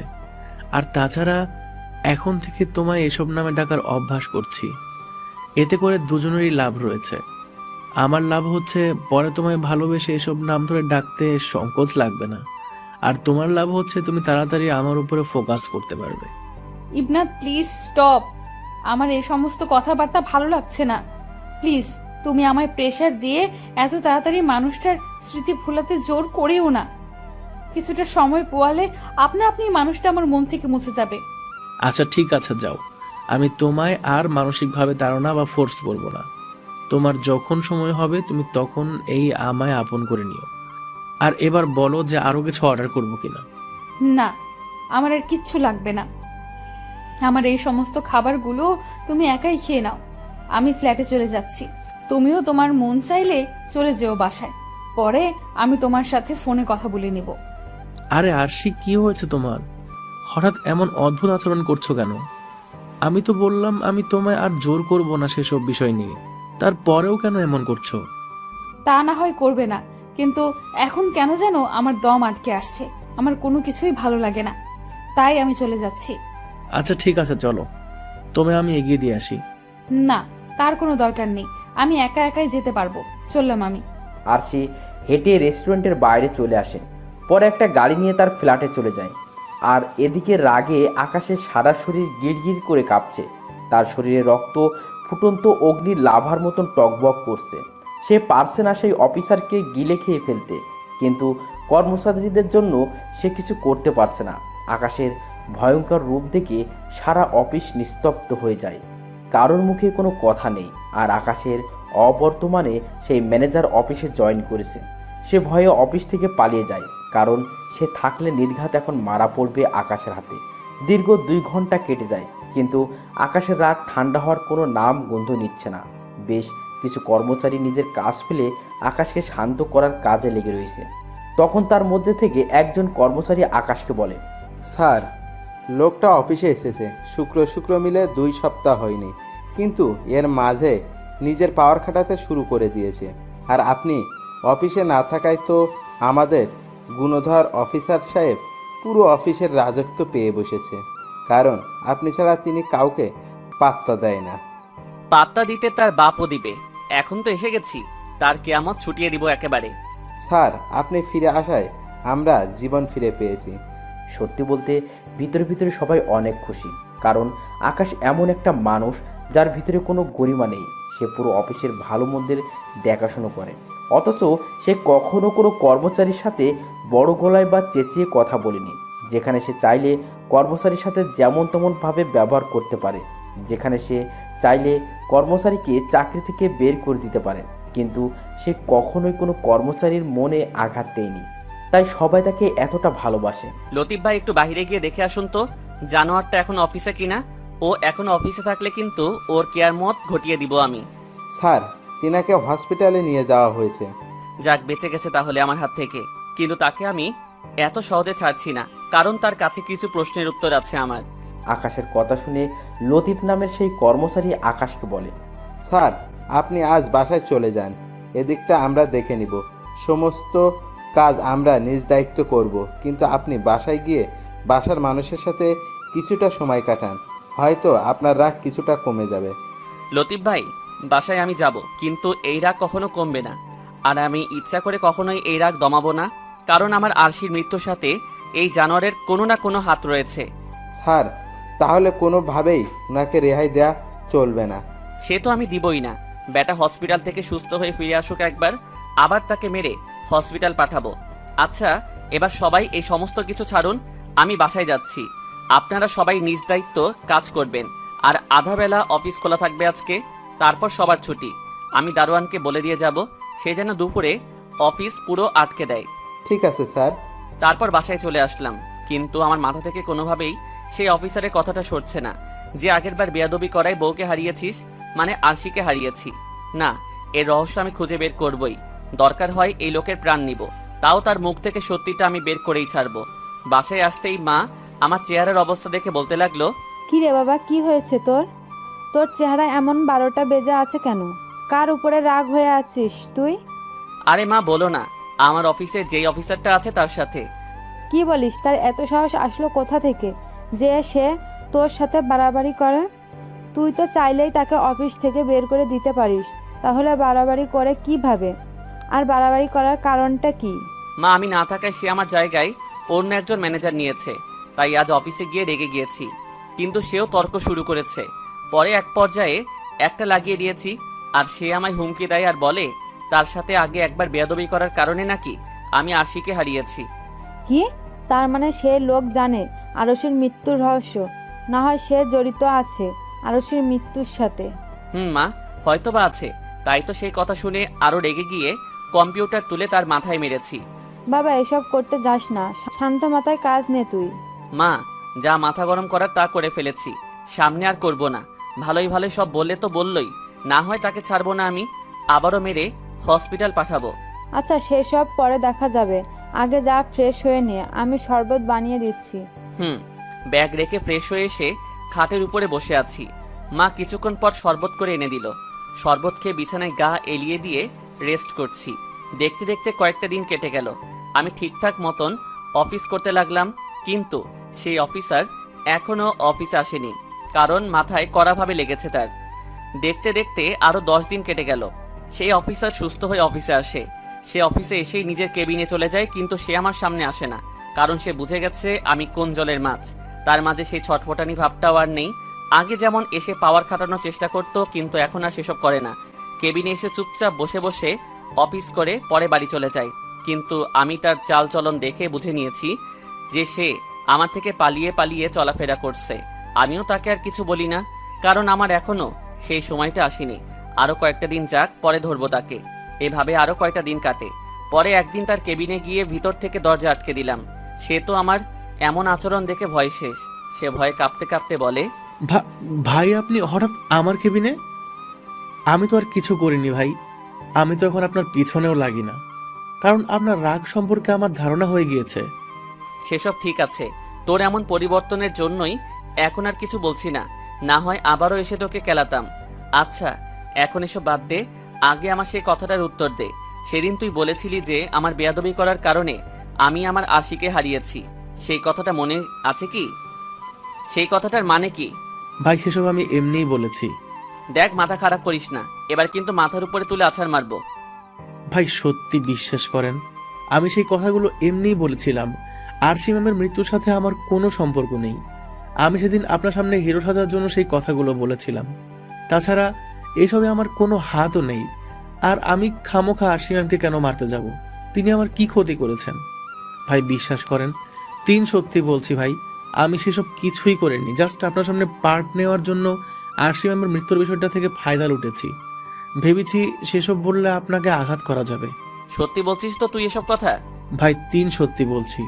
ঠিক আছে, যা, বেঁচে গেলি, কিন্তু মনে রাখিস আরশির মৃত্যুর রহস্য আমি বের করবই। আরশির মৃত্যুর সাথে যদি কেউ জড়িত থাকে, তাহলে কিন্তু তার কিয়ামত আমি রটিয়ে দিব। সাবধানে থাকিস কিন্তু। ভাই সেসব কিছুর সাথে যদি আমার কিছুটা হলেও সম্পর্ক থাকে, তাহলে আপনি আমার বিচার করেন। মানুষটার কেবিন থেকে চলে আসলাম। ভিতরটা কেমন যেন হাই হতাশ করছে, কারণ এতদিন একটা আশা ছিল যে এই মানুষটা থেকে আরশির মৃত্যুর রহস্য খুঁজে পাবো, কিন্তু এখন দেখি এই মানুষটাও কিছু জানেন না। তবে আমি হাল ছাড়বো না, আমি আরশির মৃত্যুর রহস্য খুঁজে বের করবই। এইভাবেই দীর্ঘ 11টা মাস কেটে গেল, কিন্তু আমি আরশির মৃত্যুর রহস্য খুঁজে বের করতে পারলাম না। এখন এসে নিজেকেই তুচ্ছ মনে হচ্ছে যে আমি মানুষটার মৃত্যুর রহস্য খুঁজে বের করতে পারলাম না। নিজেকে নিজের কাছেই অযোগ্য বলে মনে হচ্ছে। দেয়ালের সাথে পিঠ ঠেকিয়ে মুখ চেপে কান্না করছি মানুষটার জন্য। অবশ্য এই জিনিসটা আজ প্রথম নয়। রোজ রাতেই মানুষটার জন্য চোখের পানি ছেড়ে কান্না করি। একাকিত্ব সময়টাতে মানুষটার কথা চিন্তা করে কাটিয়ে দেই, কিন্তু মানুষটা আজ আমার কাছে নেই। মানুষটার চিন্তায় চিন্তায় এক প্রকারের মানসিক প্রতিবন্ধী হয়ে গিয়েছি আমি। উপরে দেখলে সবাই আমায় ঠিকঠাক দেখতে পাই, কিন্তু ভিতর থেকে পুরোপুরি তার উল্টো আমি। হেরে গেলাম নিজের কাছেই। আজ ভাঙাচোরা মনে আরও বেশি আঘাত লেগেছে, কারণ আজ আর মন সায় দিচ্ছে না। আজ আর মন বলছে না যে মানুষটার মৃত্যুর রহস্য আমি আর খুঁজে বের করতে পারবো। পুরোপুরি নীরব হয়ে গেলাম আমি। ইচ্ছে করছে নিজেকে উপরওয়ালার হাতে সঁপে দেই। হে খোদা, তুমি আমায় নিয়ে যাও, আমার যে আর এত কষ্ট সহ্য হয় না। সেদিনের পর থেকে আকাশ নিজেকে চার দেওয়ালের মাঝে বন্দি করে ফেলে। মানুষটা কষ্টের পাহাড় বুকে নিয়ে যন্ত্রণায় কাতরাচ্ছে, আর অপরদিকে আরশি ইবনাতের সাথে পুরোপুরি মিশে গিয়েছে। তার মাঝে এখন আর আকাশের কোনো অস্তিত্বই অবশিষ্ট নেই। সে আর ইবানাত নদীর পাড়ে বসে আছে। আরশি ইবানাতের কাঁধে মাথা রেখে শুয়ে আছে। দুজনে মিলে প্ল্যান করছে কি করে তারা লাইফে আগাবে। তখনই আরশি ইবানাতকে বলে, না চলো আমরা দেশে ফিরে যাই, তারপর না হয় আমরা বিয়ে করে নেব, তারপর দুজন মিলে ছোট্ট একটা সংসার শুরু করব। সে তো যাবই, কিন্তু সেই মানুষটা এসে যদি তোমার সামনে দাঁড়ায় আবার, তখন তুমি কি করবে? কি আর করব, পা থেকে জুতো খুলে তার মুখে মেরে দিব, কারণ তার মতন ছোট লোক আমার ভালোবাসার যোগ্য না। সো তুমি টেনশন নিও না, আমি তোমাকেই বিয়ে করব। তাহলে ঠিক আছে, চলো আগামী পরশু আমরা দেশের জন্য রওনা হব। ঠিক আছে। আরশি আর সেই ইবানাত নামের ছেলেটা দেশে আসার প্ল্যান সাজিয়ে ফেলে। এদিকে রাতের বেলায় আকাশের কাছে একটা ফোন আসে। কে আপনি? আকাশ, তুই আমায় ভুলে গেছিস? আসলে আমার মনে পড়ছে না, কারণ আমার ভিতরটা অনেক দুর্বল হয়ে গিয়েছে। স্মৃতিশক্তিও কেমন যেন লোপ পাচ্ছে। আগের মতন সবকিছু মাথায় রাখতে পারি না এখন। আমি রাফি, যে তোর ক্লাসমেট ছিলাম। তোর সাথে আমার কত ঘনিষ্ঠ বন্ধুত্ব ছিল। তোর বিয়েতেও তো এসেছিলাম, কিন্তু তোর বিয়েতে দ্বিতীয় দিন আর আমার জব হয়ে যায়, তাই তোর বিয়ে সম্পূর্ণ না করেই চলে আসি। পরে এত পরিমাণ বিজি হয়ে পড়ি চাকরি জীবনে যে তোর সাথে, কিন্তু অবশ্যই মাঝে বেশ কয়েকবার ফোন দিয়েছিলাম, বাট তোর সেই নাম্বার বন্ধ দেখিয়েছে। কিন্তু আজ একজন থেকে ইমার্জেন্সিভাবে তোর নাম্বার নিলাম। ও দোস্ত, কেমন আছিস? ভালো রে, তুই কেমন আছিস? অবশ্যই তোর কথাবার্তায় বোঝা যাচ্ছে তুই কেমন আছিস। বুঝেই তো নিয়েছিস। আচ্ছা শোন, তোকে কিছু বলার আছে। দোস্ত, তোর সমস্ত কিছুই আমি শুনেছি, যে আয়ুষী সুইসাইড করেছে, কিন্তু আমি এই সাতার মাথার চাকরির জন্য আসতে পারিনি। আর তুই ভালো করে জানিস আমার চাকরিটা কেমন। এয়ারপোর্টে জব করি, বেশিরভাগ সময় ওখানেই থাকতে হয়। ঈদে চাঁদের মাঝে মধ্যে বাড়ি গেলে যাই। আচ্ছা শোন, যেটার জন্য এত জরুরি তলব। বল, কি বলবি? দোস্ত, আমি একটু আগে আয়ুষী ভাবির মতো কাউকে দেখলাম অন্য একটা লোকের সাথে। আমি জাস্টিফাই করেছি তাদের, তারা দুজন থাইল্যান্ড থেকে এসেছে। কি সব বলছিস তুই? সে তো মারা গিয়েছে। তাহলে কিভাবে কি? হ্যাঁ রে ভাই, বিশ্বাস কর, একদম আয়ুষী ভাবির মতোই দেখতে। আর আমার চোখ কখনো কেউ ফাঁকি দিতে পারেনি। তাছাড়া মানুষটাকে তো আমি কম দিন ধরে চিনি না। তোর সাথে রিলেশন থাকা অবস্থাকালীন সময় থেকে মানুষটাকে আমি চিনি। সো মানুষটাকে চিনতে আমার ভুল হওয়ার কথা না। আরিফ, আমার তো বিশ্বাস হচ্ছে না এসব কথা। কারণ সে মরে গিয়ে ফিরে আসবে কি করে? তার লাশ তো পুলিশ শনাক্ত করেছে। তাহলে সে কিভাবে থাইল্যান্ড থেকে আসবে, তাও আবার একটা লোকের সাথে? আকাশ, তোর বিশ্বাস হচ্ছে না তো? দাঁড়া, আমি পিক দিচ্ছি। তোর এই নাম্বারে ইমো বা হোয়াটসঅ্যাপ চালু আছে? হোয়াটসঅ্যাপ আছে। ঠিক আছে, আমি সিসিটিভি থেকে ফুটেজ নিয়ে কয়েকটা ছবি তুলে তোকে পাঠাচ্ছি। আচ্ছা, ফোন রেখে দিলাম। 10 মিনিট পর আরিফ 3টা ছবি হোয়াটসঅ্যাপে পাঠালো। কি করে সম্ভব এটা? মানুষটা তো মারা গিয়েছিল, তাহলে কি করে সে জীবিত হলো? তাহলে কি করে সে থাইল্যান্ডের ফ্লাইট করে দেশে এলো, তাও আবার অন্য একটা লোকের সাথে? মাথায় তো কিছুই কাজ করছে না। তখনই আবার আরিফ ফোন করে। দোস্ত, দেখলি তো ছবিগুলা? আর মানুষটা কি আমাদের ভাবি? সে আরশি, কিন্তু সে মরা থেকে জীবিত হলো কি করে? এটাই তো মাথায় আসছে না। দোস্ত, আমার মনে হয় কি এর পিছনে কোনো রহস্য আছে, যেটা তুই জানিস না। রহস্য তো অবশ্যই আছে, না হয় মরা মানুষ জীবিত হয় কি করে? তুই সমস্ত কিছুকে আবার একটু ভালো করে যাচাই করে দেখ। দোস্ত, আর ধন্যবাদ তোকে। আরে ধন্যবাদের প্রয়োজন নেই, বন্ধু মানেই তো উপকারে আসা। আচ্ছা রাখি রে এবার। তারপর আরিফের সাথে কথা শেষ করে ফোন রেখে দিলাম। মাথা পুরো ভো ভো করে ঘুরছে। কি করব বুঝে উঠতে পারছি না। না, কিছু একটা তো করতে হবে। তাড়াতাড়ি ফোনটা হাতে নিয়ে আরশির মাকে ফোন দিলাম। হ্যাঁ বাবা, বলো। আম্মু, আপনার সাথে একটা কথা ছিল। কি কথা বাবা? শোনেন, হঠাৎই যদি আপনার সাথে কোনো ধরনের কোনো অপ্রত্যাশিত ঘটনা ঘটে তাহলে সবার আগে আমাকে ইনফর্ম করবেন। বাবা এই কথার মানেটা কি বুঝলাম না। মানেটা হলো আরশি মরে নাই, সে এখনো জীবিত। কি কি সমস্ত কথাবার্তা বলছো তুমি? পাগল হয়ে গেলে নাকি বাবা? যার লাশ মাটিতে শুইয়ে দিয়ে এসেছি আজ থেকে বছর খানেক আগে, সে কি করে আবার পুনরায় জীবিত হবে? আম্মু, সেটা হয়তো অন্য কারোর লাশ ছিল, তবে এটাই সত্যি সে এখনো জীবিত। সে আজকে থাইল্যান্ডের একটা ফ্লাইটে করে কারোর সাথে দেশে এসেছে। আর সেই খবর আমাকে দিয়েছে আমার এক বন্ধু, সে এয়ারপোর্টে কাজ করে। সে আমায় কয়েকটা ছবি সহ পাঠিয়েছে যেখানে আশিকে অন্য একটা লোকের সাথে দেশে আসতে দেখা গেছে।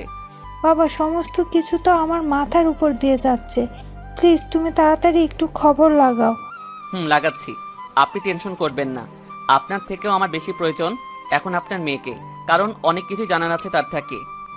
বাবা আগে ওকে খুঁজে বের করো। জি। ফোন রেখে দিয়ে তাড়াতাড়ি তড়িঘড়ি করে রুম থেকে বেরিয়ে গেলাম, কিন্তু রুম থেকে বেরোতেই মা সামনে পড়লো। কিরে এত তাড়াহুড়োয় কোথায় যাচ্ছিস? তোমার কাছে যাচ্ছিলাম। হঠাৎ এত তড়িগড়ি করে কেন? আর কি হয়েছে? কোনো কিছু লাগবে নাকি? না মা, কিছু বলার আছে। বল। মাকে সমস্ত কথা খুলে বললাম। আম্মু সাথে সাথে মাথায় হাত দিয়ে বসলো, আর ছবিগুলোও দেখালাম। বাবা এখন কি করবি? এত বড় চক্রান্ত কিভাবে কি? কি আর করব, খুঁজে বের করে প্রশ্নের উত্তর চাইবো আর তাকে ফিরিয়ে নিব। কিন্তু সে তো অন্য পুরুষের সাথে, হয়তোবা সে সেই মানুষের বিয়ে করে নিয়েছে। মায়ের কথা শুনে কলিজায় মোচড় দিয়ে উঠল। মা, সে সব আরশিকে পেলেই বলতে পারবো। তুমি শুধু একটু দোয়া করো আমি যেন আমার আরশিকে ফিরে পাই। বাবা দোয়া সব সময়ই করি, তাছাড়া তোর এই কষ্ট আর নীরবে চোখের পানি ফেলা আমার আর সহ্য হয় না। নীরবে তোর সেই ফেলা চোখের পানি কারোর চোখে না পড়লেও আমার চোখে পড়ে। ইনশাল্লাহ তুই বৌমাকে ফিরে পাবি। মায়ের সাথে কথা বলে বাসা থেকে বেরিয়ে গেলাম। সব জায়গায় আরশির খোঁজ লাগিয়ে দিয়েছি। আরশির যত বন্ধু বান্ধবের সাথে আমার পরিচয় ছিল সবাইকে ওর বিষয়ে জানিয়েছি, বিশেষ করে তার আত্মীয় স্বজনদেরও। মোট কথা যাদের আমি চিনি তাদের সবাইকেই ইনফর্ম করা শেষ। বাসা থেকে বের হয়ে আমার পরিচিত অনেক জায়গায় আরশির খোঁজ করলাম। এয়ারপোর্টের আশেপাশে আরশির ছবি দেখে অনেক গাড়িওয়ালাকেও জিজ্ঞেস করেছি, কিন্তু কেউ এই কিছু জানে না। রাতে ক্লান্ত হয়ে বাসায় ফিরে এলাম। সারা শরীর দুর্বল হয়ে আছে আমার, চোখের কোণে ফোঁটা ফোঁটা পানি জমতে শুরু করছে। আরশির জন্য বিশাল একটা ভয় হচ্ছে, কারণ মায়ের কথা মতন যদি আরশি অন্যের জীবনে পা দিয়ে বসে কান্নার মাত্রাটা আরও বেড়ে গেল। চোখের কিছুটা নোনা পানি বেয়ে বেয়ে ঠোঁটের পাশে এসে থেমেছে। চোখের জল কি পরিমাণ নোনা হতে পারে সেটা এই প্রথম উপলব্ধি করতে পারলাম। অধিক পরিমাণে নোনা লাগছে চোখের পানিগুলো। হয়তো কষ্টের পরিমাণ বেশি হলে চোখের পানির নোনা ভাবটাও একটু মাত্রাধিক হয়। তখনই ফোনটা বেজে ওঠে। অফিসের একজন কর্মচারী ফোন দিয়েছে আমায়। স্যার, কিছু কথা জানানোর ছিল আপনাকে। কি কথা? স্যার, জানি না আপনি কি কারণে কয়েকদিন ধরে অফিসে আসছেন না, তবে আপনি যেদিন থেকে অফিসে আসছেন না সেদিন থেকে সেই অফিসারও অফিসে আসছে না। আমরা সকল কর্মচারী কাজের আগামাথা কিছুই বুঝে উঠতে পারছি না। কাজের সমস্ত ধারাবাহিকতা হারিয়ে ফেলেছি আমরা, কারণ আপনারা আমাদের নির্দিষ্ট পরিমাণ কাজ দিতেন আর আমরা সেগুলো করতাম, কিন্তু যা আপনারা না থাকায় করতে পারছি না। ঠিক আছে, আমি কাল সকালে অফিসে আসবো। ঠিক আছে স্যার। পরের দিন সকালে উঠে অফিসে চলে গেলাম। অফিসে গিয়ে সবাইকে কাজ বুঝিয়ে দিয়েছি। পরে এসে কেবিনে বসে আছি। প্রায় দুপুর হয়ে এসেছে। সকলকে কাজ বুঝিয়ে দিতে দিতে কেবিনে এসে বসে বসে ভাবছি সেই স্যারের কথা। হঠাৎ সে কোনো বলা কওয়া ছাড়া অফিসে আসছে না কেন? না, একটু ফোন লাগিয়ে দেখি। তিনার নাম্বার বের করে ফোন দিলাম, কিন্তু সে ফোন রিসিভ করলো না। একে একে অনেক কয়বার ফোন দিয়েছি, সে রিসিভই করেনি। এবার বিরক্তি কাজ করছে মানুষটার উপরে। ধুর বেটা, আসলে আসবি, না আসলে নাই, তোর চাকরি আমি খেয়ে দিব। তারপর দারোয়ানকে ডাক দিয়ে রেস্টুরেন্ট থেকে গিয়ে দুপুরে খাবার নিয়ে আসতে বললাম। একটু পর সে খাবার নিয়ে আসলো। স্যার, আপনার খাবার। আপনি খেয়েছেন? স্যার, এখনো খাওয়া হয়নি, খাবো। আচ্ছা, আপনি আপনার জন্যেও খাবার নিয়ে আসেন রেস্টুরেন্ট থেকে আমার নাম বলে, আমি টাকা পে করে দিব। না স্যার, ওইসবের কোনো দরকার নেই। আরে আপনি সংকোচ করছেন কেন? আমি তো আপনাকে বললাম খাবার নিয়ে আসতে, নাকি? ঠিক আছে স্যার, যাচ্ছি। দারোয়ান চলে গেল। আমি খাবারগুলো নিয়ে বসে বসে পাইচারি করছি। খাবারগুলো খেতে ইচ্ছে করছে না, কারণ মনটা অন্য জায়গায়, তাই খাবারের চাহিদাটা মরে গিয়েছে। তাও জোর করে 2 লোকমা খেয়ে খাবারগুলো সেভাবে রেখে দিলাম। বিকেলবেলায় অফিস টাইম শেষ করে গাড়িতে উঠবো, তখনই আরশির এক কাজিন আমায় ফোন দেয়, যে কিনা রিহার ছোট বোন। নাম হচ্ছে তিন্নি। ভাইয়া আপনার সাথে একটা কথা ছিল। কি কথা? আরশির খোঁজ পেয়েছো? না ভাইয়া পাইনি, তবে অন্য একটা বিষয় জানানোর আছে আপনাকে। কি কথা বলো। ভাইয়া রিহা আপু আজকে রাতে একটা লোককে বিয়ে করতে চলেছে। সে তো বেশ ভালো খবর। ভাইয়া বেশ ভালো খবর না, খবরটা একদমই খারাপ। কারণ বাসার কেউই এই বিয়েতে রাজি নয়। আপু তাও তাকেই বিয়ে করতে চলেছে, কিন্তু বাসার মানুষ রাজি না থাকায় সে বাসা থেকে বেরিয়ে গেছে। আমি শুনতে পেয়েছি সে নাকি তার কিছু বন্ধু বান্ধবের সাহায্যে বিয়েটা করবে।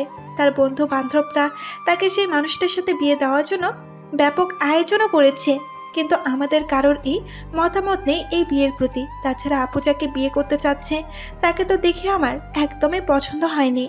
আচ্ছা, তোমার আপু যাকে বিয়ে করতে চাইছে তার কোনো পিক আছে? আছে, আমি আপনাকে দিচ্ছি। ঠিক আছে, দাও। আর সে যখন জোরপূর্বক চাইছে তাহলে তোমরা তাকে বাধা দিও না, বিশেষ করে তুমি, কারণ তুমি ছোট মানুষ। বাধা দিতে গিয়ে পরে খারাপ হয়ে যাবে। আচ্ছা ভাইয়া। ঠিক আছে, তুমি সেই মানুষটার ছবি আমার হোয়াটসঅ্যাপে দাও। তারপর ফোন রেখে দিয়ে গাড়ি ড্রাইভ করছি। তিন্নি ছবি সেন্ড করে দিয়েছে আমার কাছে। গাড়িটা একটু সাইড করে ছবিটা দেখতে লাগলাম। তখনই দেখি সেই মানুষটার কেউ না, সেই মানুষটা হলো আমার অফিসের সেই অফিসার। মানুষটাকে দেখে মাথা তো পুরো নড়ে উঠল। কি করে সম্ভব এটা? রিহার সাথে আমার সেই অফিসারের সম্পর্ক কি করে? না, আজকে তাদের বিয়েতে যেতে হবে। তিন্নিকে আবার ফোন করে কিছু তথ্য নিলাম। তারপর বাসায় এসে পড়লাম। রাতের বেলায় রেডি হয়ে রিহার বিয়েতে চলে আসলাম, যেখানে যেতেই দেখি একটা বাড়ির ছাদে আয়োজন করা হয়েছে বিয়ের। বাহ, মাশাল্লাহ, বেশ ভালোভাবেই তো আয়োজন করেছে রিহার বন্ধু বান্ধবরা বিয়ের। তাছাড়া মোটামুটি অনেক মানুষজনই তো এসেছে। আমি আর কোনো কিছু না ভেবে বাড়ির সিঁড়ি বেয়ে উপরে উঠতে লাগলাম। অন্যমনস্ক হয়ে সিঁড়ি বেয়ে বেয়ে উপরে উঠছিলাম, কিন্তু হঠাৎই কারোর সাথে ধাক্কা খেয়ে সিঁড়ির এক পাশে পড়ে গেলাম। আর যার সাথে ধাক্কা খেয়েছি সে এসে আমার গায়ের উপরে পড়লো। আমি নিজেকে সামলে মানুষটার দিকে নজর ঘোরাতে দেখি আরশি আমার গায়ের উপরে। আরশিকে দেখে আমার চক্ষু কপালে উঠে গিয়েছে। সেও আমার দিকে চোখ পাকিয়ে তাকিয়ে আছে। আমি যেন আর নিজের মধ্যে নেই, ড্যাব ড্যাব করে আরশির দিকে তাকিয়ে আছি, কিন্তু সে আমার গায়ের উপর থেকে উঠে দাঁড়িয়ে গেল। এই যে চোখে দেখতে পান না নাকি? চোখ কি কপালে নিয়ে হাঁটেন? আরশি, তুমি এখানে কি করে? এই যে মিস্টার, আমি আগে আপনাকে প্রশ্ন করেছি, আপনি তার উত্তর না দিয়ে উল্টো আমায় প্রশ্ন কেন করছেন? আসলে সরি, আমি দেখতে পাইনি। কিন্তু তুমি এখানে কেন? সেটা আপনার না জানলেও চলবে। আর সামনের বার চোখ খুলে চলাফেরা করবেন, না হয় কিন্তু ধরে নিব যে ইচ্ছে করেই নোংরামি গুলো করেছেন আপনি। পরে কিন্তু ইচ্ছা মতন অপমান করে দিব একদম। আরশি আকাশকে এইসব বলে সেখান থেকে হাঁটা দিয়ে নিচে চলে গেল, কিন্তু আকাশ এখনও ঠায় সেখানে দাঁড়িয়ে আছে। তার মাথা দিয়ে কোনো কিছুই যেন ঢুকছে না। হঠাৎ করে তার খেয়াল হয় আরশি নিচে চলে গেছে, তাই সেও আরশির পিছনে পিছনে নিচে যায় আর আরশি বলে চেঁচিয়ে ডাকতে থাকে, কিন্তু সে কোথাও আরশিকে দেখতে পায় না। না, যে করি হোক মেয়েটাকে আমার খুঁজে বের করতে হবে। আমি আজ সারা রাত এই বিয়েতে থাকবো। আশা করি অবশ্যই তার সাথে দেখা হবে আবার আমার। তারপর সিঁড়ি বেয়ে উপরে চলে এলাম। রিহার বন্ধু বান্ধবরা সবাই মিলে রিহার বিয়ে উপভোগ করছে। আমি ছাদের এক কোনায় কিছু চেয়ার রাখা ছিল অতিথিদের জন্য, সেখানে গিয়ে চুপচাপ বসে পড়লাম। আমার আশেপাশে আরও কয়েকজন বসে আছে, সবাই সবার মতন বিয়েটাকে উপভোগ করছে, কিন্তু আমার ভিতরে প্রবল গতিতে তুফান বইছে। কলিজার ভিতরে ভয়ঙ্করভাবে মোচড় দিচ্ছে। মনে হচ্ছে যেন এখনই দম আটকে মরে যাব। চোখের কোণেই অনিচ্ছা সত্ত্বেও ফোঁটা ফোঁটা পানি এসে জমতে শুরু করেছে। এক পর্যায়ে সেটা নহরে পরিণত হয়ে গেল। নিজেকে সামলানোর আপ্রাণ চেষ্টা করছি, কিন্তু কোনোভাবেই নিজেকে সামলাতে পারছি না। তাই দৌড়ে চেয়ার থেকে উঠে পাশেই একটা ওয়াশরুম ছিল, সেটাতে চলে গেলাম। কল ছেড়ে হাতে কোষ করে পানি নিয়ে ইচ্ছে মতন চোখ মুখে মারতে শুরু করলাম। যাক, এবার আর কেউ হয়তো বুঝবে না। চোখের পানিও বন্ধ হয়েছে মোটামুটি। হাত মুখ ধুয়ে ফ্রেশ হয়ে ওয়াশরুম থেকে বের হব, তখনই দেখি কেউ একজন ওয়াশরুমে ঢুকছে। মানুষটাকে দেখেই আমার কেমন যেন পরিচিত মনে হচ্ছে। হ্যাঁ, এই মানুষটাকে কোথাও আমি দেখেছি। তখনই মনে পড়লো আরিফের দেওয়া সেই ছবির কথা, যেই ছবি এই লোক আর আরশি থাইল্যান্ড থেকে আসার সময় সিসিটিভিতে ধারণ করা হয়েছিল। মানুষটাকে দেখে বুকের ভিতরে ভূমিকম্পের মতন কম্পন করে উঠল। তার মানে লোকটা সত্যি আরশির কিছু হয়, না হলে সেই ফ্লাইটে করে আসার পর থেকে আরশির আশেপাশে থাকে কেন লোকটাও আমাকে দেখে কেমন যেন চোখ বড় বড় করে তাকিয়ে আছে। আমি তাড়াতাড়ি ওয়াশরুম থেকে বেরিয়ে গেলাম। আবারও এসে সেই চেয়ারটাতে বসেছি যেখানে একটু আগে বসাছিলাম। ভিতরটা যেন ক্ষত বিক্ষত হয়ে যাচ্ছে লোকটাকে দেখার পর থেকে। ইচ্ছে করছে ছাদ থেকে লাফিয়ে নিজের প্রাণটা দিয়ে দেই, কিন্তু না, আমি এমনটা করব না, কারণ আরশির কাছ থেকে আমার অনেক কিছুই জানার আছে। চেহারা মলিন করে চোখ বুজে চেয়ারের উপর বসে আছি, তখনই পিছন থেকে কেউ একজন এসে আমার কাঁধে হাত রাখে। আমি চোখ খুলে মানুষটার দিকে তাকাতেই দেখি আমার কলিগ রিহাকে, যে কিনা আরশির চাচাতো বোন, আর আজকে তারই বিয়ে। আকাশ, তুই এখানে কি করছিস? তোকে তো আমি দাওয়াতও করিনি। আর তুই আমার বিয়ের খবর পেলি কি করে? কেউ একজন থেকে পেয়েছি, তাই এসেছি তোর বিয়েতে। কেন, আমি কি আসতে পারবো না নাকি তোর বিয়েতে? না, তা পারবি না কেন? অবশ্যই তুই আসতে পারবি, কিন্তু আমার কথা হচ্ছে তুই তুই কি এই বিয়েতে এসে কাউকে দেখেছিস? চোখ পাকিয়ে তাকিয়ে আছি রিহার দিকে, সেও আমার চোখের দিকে তাকিয়ে আছে। রিহার কথার কোনো উত্তর দেইনি আমি। সে আমার চোখের দিকে তাকিয়ে কিছু একটা বুঝতে পারলো, তাই সাথে সাথে সে আমার চোখ থেকে তার চোখ সরিয়ে ফেললো। অন্যদিকে নজর ঘুরিয়ে আবারও সেম প্রশ্নটা করে। আকাশ, তুই কি এই বিয়েতে অন্য কাউকে দেখেছিস? রিহা কি বলতে চাইছে তা কিন্তু শুরুতেই বুঝে গিয়েছি আমি। তোর একটা হাত দে তো রিহা। কেন, কি করবি? দে না। এই নে, ধর। রিহা আকাশের দিকে তার মেহেদি রাঙানো হাত এগিয়ে দেয়। তখনই আকাশ রিয়ার হাতটা ধরে তার বুকে রাখে আর বলে, কিছু অনুভব করছিস তুই? আকাশ রিয়ার হাত টেনে তার বুকে রাখার সেকেন্ড কয়েক ব্যবধানে রিয়ার টান দিয়ে আকাশের বুক থেকে তার হাত ছড়িয়ে নেয়। কারণ আর কিছুক্ষণ রাখলেই আকাশের ভিতর থেকে কলিজা, হৃৎপিণ্ড, ফুসফুস সমস্ত কিছুই বেরিয়ে তার হাতে চলে আসবে। আকাশের ভিতরে কি ভয়ঙ্কর রকমের তুফান বইছে সেটা তো তার বুকে হাত রেখে বুঝে গিয়েছে। আকাশ আবারও কাঁদতে শুরু করেছে। বেফাসভাবে আকাশের চোখে এক ফোঁটা পানি রিয়ার হাতের উপরে এসে পড়ে। তখনই রিয়া আবার বলে ওঠে, কলিজা, প্লিজ তুই এখান থেকে চলে যা। তোর দুটো পায়ে ধরি আমি। তোর মতো বন্ধু আমার লাইফে আর কোনোদিনও আসবে না। একটা সময় তোর সাথে আমার অনেক ভালো বন্ধুত্ব ছিল। একজনের কলিজা ছিলাম। এমন শক্ত বন্ধন ছিল আমাদের বন্ধুত্বের। হয়তো এখন নাই, কিন্তু তাও আমি তোকে সেই পুরনো কলিজার সম্পর্কের দোহাই দিয়ে বলছি, তুই প্লিজ চলে যা এখান থেকে। কারণ তুই সবটা সহ্য করতে পারবি না আকাশ। তোর দুটো পায়ে ধরি আকাশ, প্লিজ তুই চলে যা। রিহা, আমার জায়গায় তুই হলে চলে যেতে পারতি? তা না হয় পারতাম না, কিন্তু কলিজা তুই প্লিজ চলে যা এখান থেকে। আমি হয়তো তোর সাথে খারাপ আচরণ করেছি, কিন্তু তোর কষ্ট আর চোখের পানি কোনোদিনই আমার সহ্য হবে না। কারণ তোর কারণেই আমি দুনিয়ায় বেঁচে আছি। তোর শরীরের রক্ত দিয়েই আমার এই দেহ চলাচল করছে। আমি তো সেদিন এই রক্তের অভাবে মরে যেতাম, কিন্তু তুই আমার 3 ব্যাগ রক্ত দিয়ে বাঁচিয়েছিস। যেখানে মানুষ 1 ব্যাগ রক্ত দিলেই ভেঙে পড়ে, সেখানে তুই 3 ব্যাগ রক্ত দিয়েছিলি আমায়। প্লিজ কলিজা না তুই আমার, চলে যা না এখান থেকে।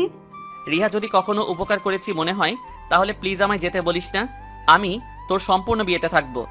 আকাশের উল্টো দোহাই শুনে রিয়ার মুখে তালা লেগে যায়। সে আর কোনো কথা না বলে চুপচাপ সেখান থেকে চলে যায়। আর আকাশ চুপচাপ চোখের পানি মুছে চেয়ারের উপরে বসে আছে। অনেকটা সময় ধরে বসে আছি। বসে থাকতে থাকতে বিরক্ত লাগছে, কিন্তু আরশির দেখা আর পেলাম না। তবে আমি জানি সে এই বিয়ে বাড়িতে অবশ্যই থাকবে। না, একটু গিয়ে বাহির থেকে ঘুরে আসি। বাহির থেকে কিছুটা সময় ঘোরাঘুরি করে আবার পরে আসবো দরকার হয়। যেই ভাবা সেই কাজ। সিঁড়ি বেয়ে নিচে চলে এলাম। নিচে এসে একা একা পায়চারি করতে লাগলাম, কিন্তু ভিতরের অস্থিরতা কোনোভাবেই কমাতে পারছি না। না, আজকে স্মোক করব, দেখি তো পেইন কমে কিনা। রাস্তার পাশের একটা দোকান থেকে অনেক কয়টা সিগারেট নিয়ে হাঁটতে হাঁটতে খেতে লাগলাম। প্রায় ঘন্টাখানিক বাহিরে ছিলাম, সব কয়টা সিগারেটও খেয়ে নিয়েছি, কিন্তু বুকের ভিতরের পেইন বরাবরের মতোই রয়েছে। ধুর কচু হয় এসব ছাইপাশ খেলে। বাহিরে থেকে এসব না খেয়ে বরং ছাদে চলে যাই। আবারও হাঁটতে হাঁটতে ছাদে চলে এলাম। ছাদে আসতে দেখি স্টেজের মধ্যে রিহা এবং আরশি বসে আছে, আর সেই লোকটাও আরশির পাশে বসে আছে। আরশির একদম গা ঘেঁষে বসে আছে সেই লোকটা। আরশি, রিহা এবং সেই লোকটা মিলে হাসাহাসি করছে। আরশির পাশে অন্য কাউকে দেখে কোনোভাবেই মনকে সান্ত্বনা দিতে পারছি না। আরও উতাল পাতাল শুরু করেছে ভিতরটা। আরশির দিকে এক নজরে তাকিয়ে আছি, আর তখনই রিহার এক বন্ধু স্টেজে গিয়ে স্পিকার হাতে নিয়ে বলে ওঠে, এই যে সম্মানিত অতিথিরা, আপনাদের জন্য একটা গুড নিউজ আছে। আগামী পরশু এই একই স্থানে আরেকটা বিয়ে হবে। বিয়ে কোণে হচ্ছে রিহার চাচাতো বোন, আর বর হচ্ছে মিস্টার ইবনাত চৌধুরী। ইবনাত চৌধুরী দীর্ঘ তপস্যার পরে তিনি আরশিকে নিজের করে পেতে চলেছেন। সো সবাই আবার আগামী পরশু ঠিক একই জায়গায় চলে আসবেন। এদিকে মাইকে এমন অ্যানাউন্সমেন্ট শুনে আকাশের বুকের ভিতরে যেন রক্তক্ষরণ হচ্ছে। সে আর টিকতে না পেরে সোজা স্টেজে গিয়ে আরশির হাত চেপে ধরে আর বলে, আরশি, কি কারণে তুমি এমন করছো আমার সাথে? আকাশের এমন আচরণে সবাই চমকে ওঠে। কিন্তু আরশি প্রচুর রেগে যায়। এই ছোট লোক, হাত ছাড় তুই। আরশি আমার দোষটা কি সেটা তো বলবে তুমি। তোর কোনো দোষ নেই, দোষ হলো আমার, যে আমি তোর মতন একটা ছোট লোককে ভালোবেসে বিয়ে করেছিলাম। এই যে দেখেছিস শিবনাথ, সে আমাকে অনেক আগে থেকেই ভালোবাসে, কিন্তু তাও আমি ভালোবেসে তোকে বিয়ে করেছি, কিন্তু তুই আমার জীবনটাকে নরক বানিয়ে দিয়েছিস পুরো। আরশি কি করেছি বলবে তো তুমি? আমার দোষটা কোথায়? তোর দোষ হলো তুই একটা ছোট লোক, তোর দোষ হলো তুই একটা দুশ্চরিত্র লোক, যা আমি আগে জানতাম না। আমি তোর দুশ্চরিত্র সম্পর্কে না জেনে তোকে বিয়ে করে নিয়েছিলাম, কিন্তু পরবর্তীতে তোর সেই দুশ্চরিত্র সামনে আসে। শুধু তোর কারণে এই ইবনাথকে কষ্ট দিয়েছি আমি। সেই আমায় বহুকাল আগে থেকেই পাগলের মতো ভালোবাসে, তোর থেকেও ভালো পজিশন ছিল তার, কিন্তু আমি তোর পজিশন না দেখে তোকে বিয়ে করে নিয়েছি। যেখানে তুই একটা সাধারণ কোম্পানির ম্যানেজার, সেখানে সে একটা কোম্পানির মালিক, কিন্তু আমি তোর ভালোবাসায় তাকে ছোট করে মেপেছি। পরিশেষে সে আমায় না পেয়ে দেশ ছেড়ে চলে যায়। তার ভালোবাসা বুঝতে পেরে আমার অনেকটা সময় লেগে গিয়েছে। কি আছে ছোট লোক তোর? তুই তো ইবনাতের পায়ের সমানও না, কিন্তু তোর থেকে তার অবস্থান অনেক বড় হওয়ার পরেও তোকে আমি ভালোবেসে বিয়ে করেছি, কিন্তু তুই শেষমেশ কি করলি? আমার বোনের সাথে এই নোংরামি করার খেয়াল মাথায় আনলি। বিয়ে শুরুতে তো ভালোই ছিলি, কিন্তু পরে এসে যখন সময় দিস না তখন খারাপ লাগতো আমার, তাই তোর থেকে একটু দূরত্ব করে নিয়েছিলাম অভিমান করে, কিন্তু তুই সেটাকে অন্যভাবে কাজে লাগালি। তুই আমায় ছেড়ে আমার বোনের সাথে নোংরামো করতে চাইলি। ভাগ্যিস সে তোর হাত থেকে বেঁচে গিয়েছে কোনো না কোনো ভাবে। তখনই আমার বুঝে আসে তুই কেন তুই আমার থেকে তখন দূরে দূরে থাকতি। তুই যদি আমার আপন চাচাতো বোনের সাথে নোংরামি করার মতন খেয়াল মাথায় আনতে পারিস, তাহলে বাইরের কত মেয়ের সাথে বিছানায় যেতে পারিস তা আমার বোঝা হয়ে গিয়েছিল। তাই তোর থেকে একদম দূরে সরে গিয়েছি মৃত্যুর বাহানা করে। তাই তোর থেকে পালিয়ে ইবনাতের কাছে চলে গিয়েছি। শুরুতে তাকেও মানতে কষ্ট হয় আমার, কিন্তু সে আমায় ভালোবাসা দিয়ে তোর সমস্ত স্মৃতি ভুলিয়ে দিয়েছে। সো এখন দূরে গিয়ে মর তুই, আর আমার হাত ছাড়। আরশি তোমার কথা ভুল হচ্ছে, আমি ওসব করিনি। এই দুশ্চরিত্র লোক, একদম ধোয়া তুলসী পাতা শাস্তে আসবি না। সোজা আমার চোখের সামনে থেকে দূর হ তুই। আরশি বিশ্বাস করো, আমি ওসব করিনি। সত্যি তোমার কথা ভুল হচ্ছে। এই রিহা, তুই একটু ওকে বুঝিয়ে বল না প্লিজ। রিহা চুপচাপ মাথা নিচের দিক করে রাখে, কিন্তু আরশি রেগে গিয়ে সকলের সামনে পা থেকে জুতো খুলে আকাশের গালে মেরে দেয়। কুকুরের বাচ্চা, এটারই যোগ্য তুই। তোর কারণে আজ আমার পরিবার হারিয়েছি, কারণ তোকে ভালোবেসে পরিবারের দেখা ছেলেকে রিজেক্ট করেছিলাম, কিন্তু তোর এই নোংরা মন মানসিকতা সম্পর্কে জানার পর পরিবারের সামনে মুখ দেখানোর মতো সাহস করতে পারিনি। তাই এমন প্ল্যান করে তোর থেকে পরিবার থেকে চিরতরে দূরে সরে গিয়েছি। আরশি আমায় জুতো দিয়ে ইচ্ছে মতন মারো, সমস্যা নেই, কিন্তু বিশ্বাস করো সেসব আমি করিনি। প্লিজ তুমি আমায় ছেড়ে ওই লোককে বিয়ে করিও না। আরশি, আমি তোমায় ছাড়া থাকতে পারবো না। আরশি, আমি তোমায় অন্য লোকের হতে দেখতে পারবো না। প্লিজ তুমি আমায় ফিরিয়ে দিও না। দরকার হয় আমি তোমার পায়ের সামনে কুকুরের মতন পড়ে থাকবো। তুমি আসতে যেতে আমার শরীরে তোমার পা দিয়ে আঘাত করো, তাও প্লিজ আমায় ছেড়ে অন্য কাউকে বিয়ে করিও না তুমি। প্লিজ আরশি, আমায় এত বড় শাস্তিটা দিও না। আমি তোমায় ছাড়া বাঁচতে পারবো না আরশি। এই ছোট লোক, দেখ একদম রাগ উঠে যাচ্ছে কিন্তু আমার। তুই আমার হাত ছাড়। তোর ওই নোংরা হাত দিয়ে একদম আমার শরীর স্পর্শ করবি না তুই। আরশি, তুমি আমায় ফিরিয়ে না নেওয়া পর্যন্ত তোমার হাত আমি ছাড়বো না। তুই ছাড়বি তো তোর 14 গোষ্ঠী ছাড়বে। আরশি আবার সেই জুতো দিয়ে আকাশের গালে বেশ কয়েকটা বাড়ি লাগিয়ে দেয়, কিন্তু আকাশ তার হাত ছাড়ে না। সে ফুপিয়ে কান্না করতে থাকে আরশির আচরণে। ঠিক সেই সময় ইবানত নামক লোকটা এসে আকাশের কোমরে একটা লাথি দিয়ে বসে, আর আকাশ আরশির হাত ছেড়ে সাথে সাথে মাগো বলে চিৎকার দিয়ে মাটিতে বসে পড়ে। কত বড় বেয়াদব ছেলে তুই, যে আমার ভবিষ্যৎ স্ত্রীর গায়ে তুই হাত তুলতে পারিস? আকাশ কোনো উত্তর দেয় না লোকটার কথায়, তবে সে আরশির কাছে কান্না করতে করতে একটা কথা বলে। আরশি, তোমায় ছাড়া আমি মরে যাব। বিশ্বাস করো, মরে যাব আমি। তুই মরে গেলে মরে যা। তোর মতো নোংরা মানুষ দুনিয়ার জন্য একটা বোঝা। সো মরে যা তুই। তোর জন্য বিন্দু পরিমাণও কষ্ট হবে না আমার। আকাশ আরশির এমন শক্ত কথা শুনে কান্না করতে করতে কোনোভাবে মাটিতে থেকে উঠতে দাঁড়ায়। তার কোমরে খুব জোর লেগেছে। তারপর ধীরে ধীরে হাঁটতে হাঁটতে বিয়ে বাড়ি ত্যাগ করে। রাত বাজে 1টা। সে বাসায় এসে পৌঁছইছে। তার চোখে মুখে পানি। তার মা ঘুমিয়ে গেছে। সে বাসায় এসে কলিং বেল চাপায়। তার ছোট বোন সে দরজা খুলে দেয়, কিন্তু তার ছোট বোন তার চেহারার এমন বিভৎস অবস্থা দেখে বলে ওঠে। ভাইয়া কি হয়েছে তোমার? কিছু হয়নি রে বোন। তাহলে তোমার চোখ মুখ এমন দেখাচ্ছে কেন? আরে বাদ দে ওসব কথা, তুই আগে আমায় একটু রুমে দিয়ে আয়, আমার কোমরে অনেক ব্যথা করছে। আকাশের কথা মতন তার বোন তাকে রুমে দিয়ে আসে। মা কি করছে রে? মা তো ঘুমিয়ে গেছে সেই কবে। আমি না তোমার আসার জন্য জেগে আছি। ও আচ্ছা, তোকে একটা কথা বলি। বলো। আমি যদি কোথাও হারিয়ে যাই তোর কি খুব কষ্ট হবে? আকাশের বোন এবার ভয় পেয়ে যায়। সে খপ করে আকাশকে জড়িয়ে ধরে কান্না করে দেয়। ও ভাইয়া বলো না কি হয়েছে তোমার? আমার ডাক এসে গেছে রে কলিজার বনু। ভাইয়া কিসের ডাক এসেছে? কে ডাকে তোমায়? আমি তো কারোর ডাক শব্দ শুনতে পাচ্ছি না। আরে সেসব তুই বুঝবি না। আচ্ছা যা গিয়ে ঘুমিয়ে পড়। ভাইয়া আমার খুব ভয় করছে।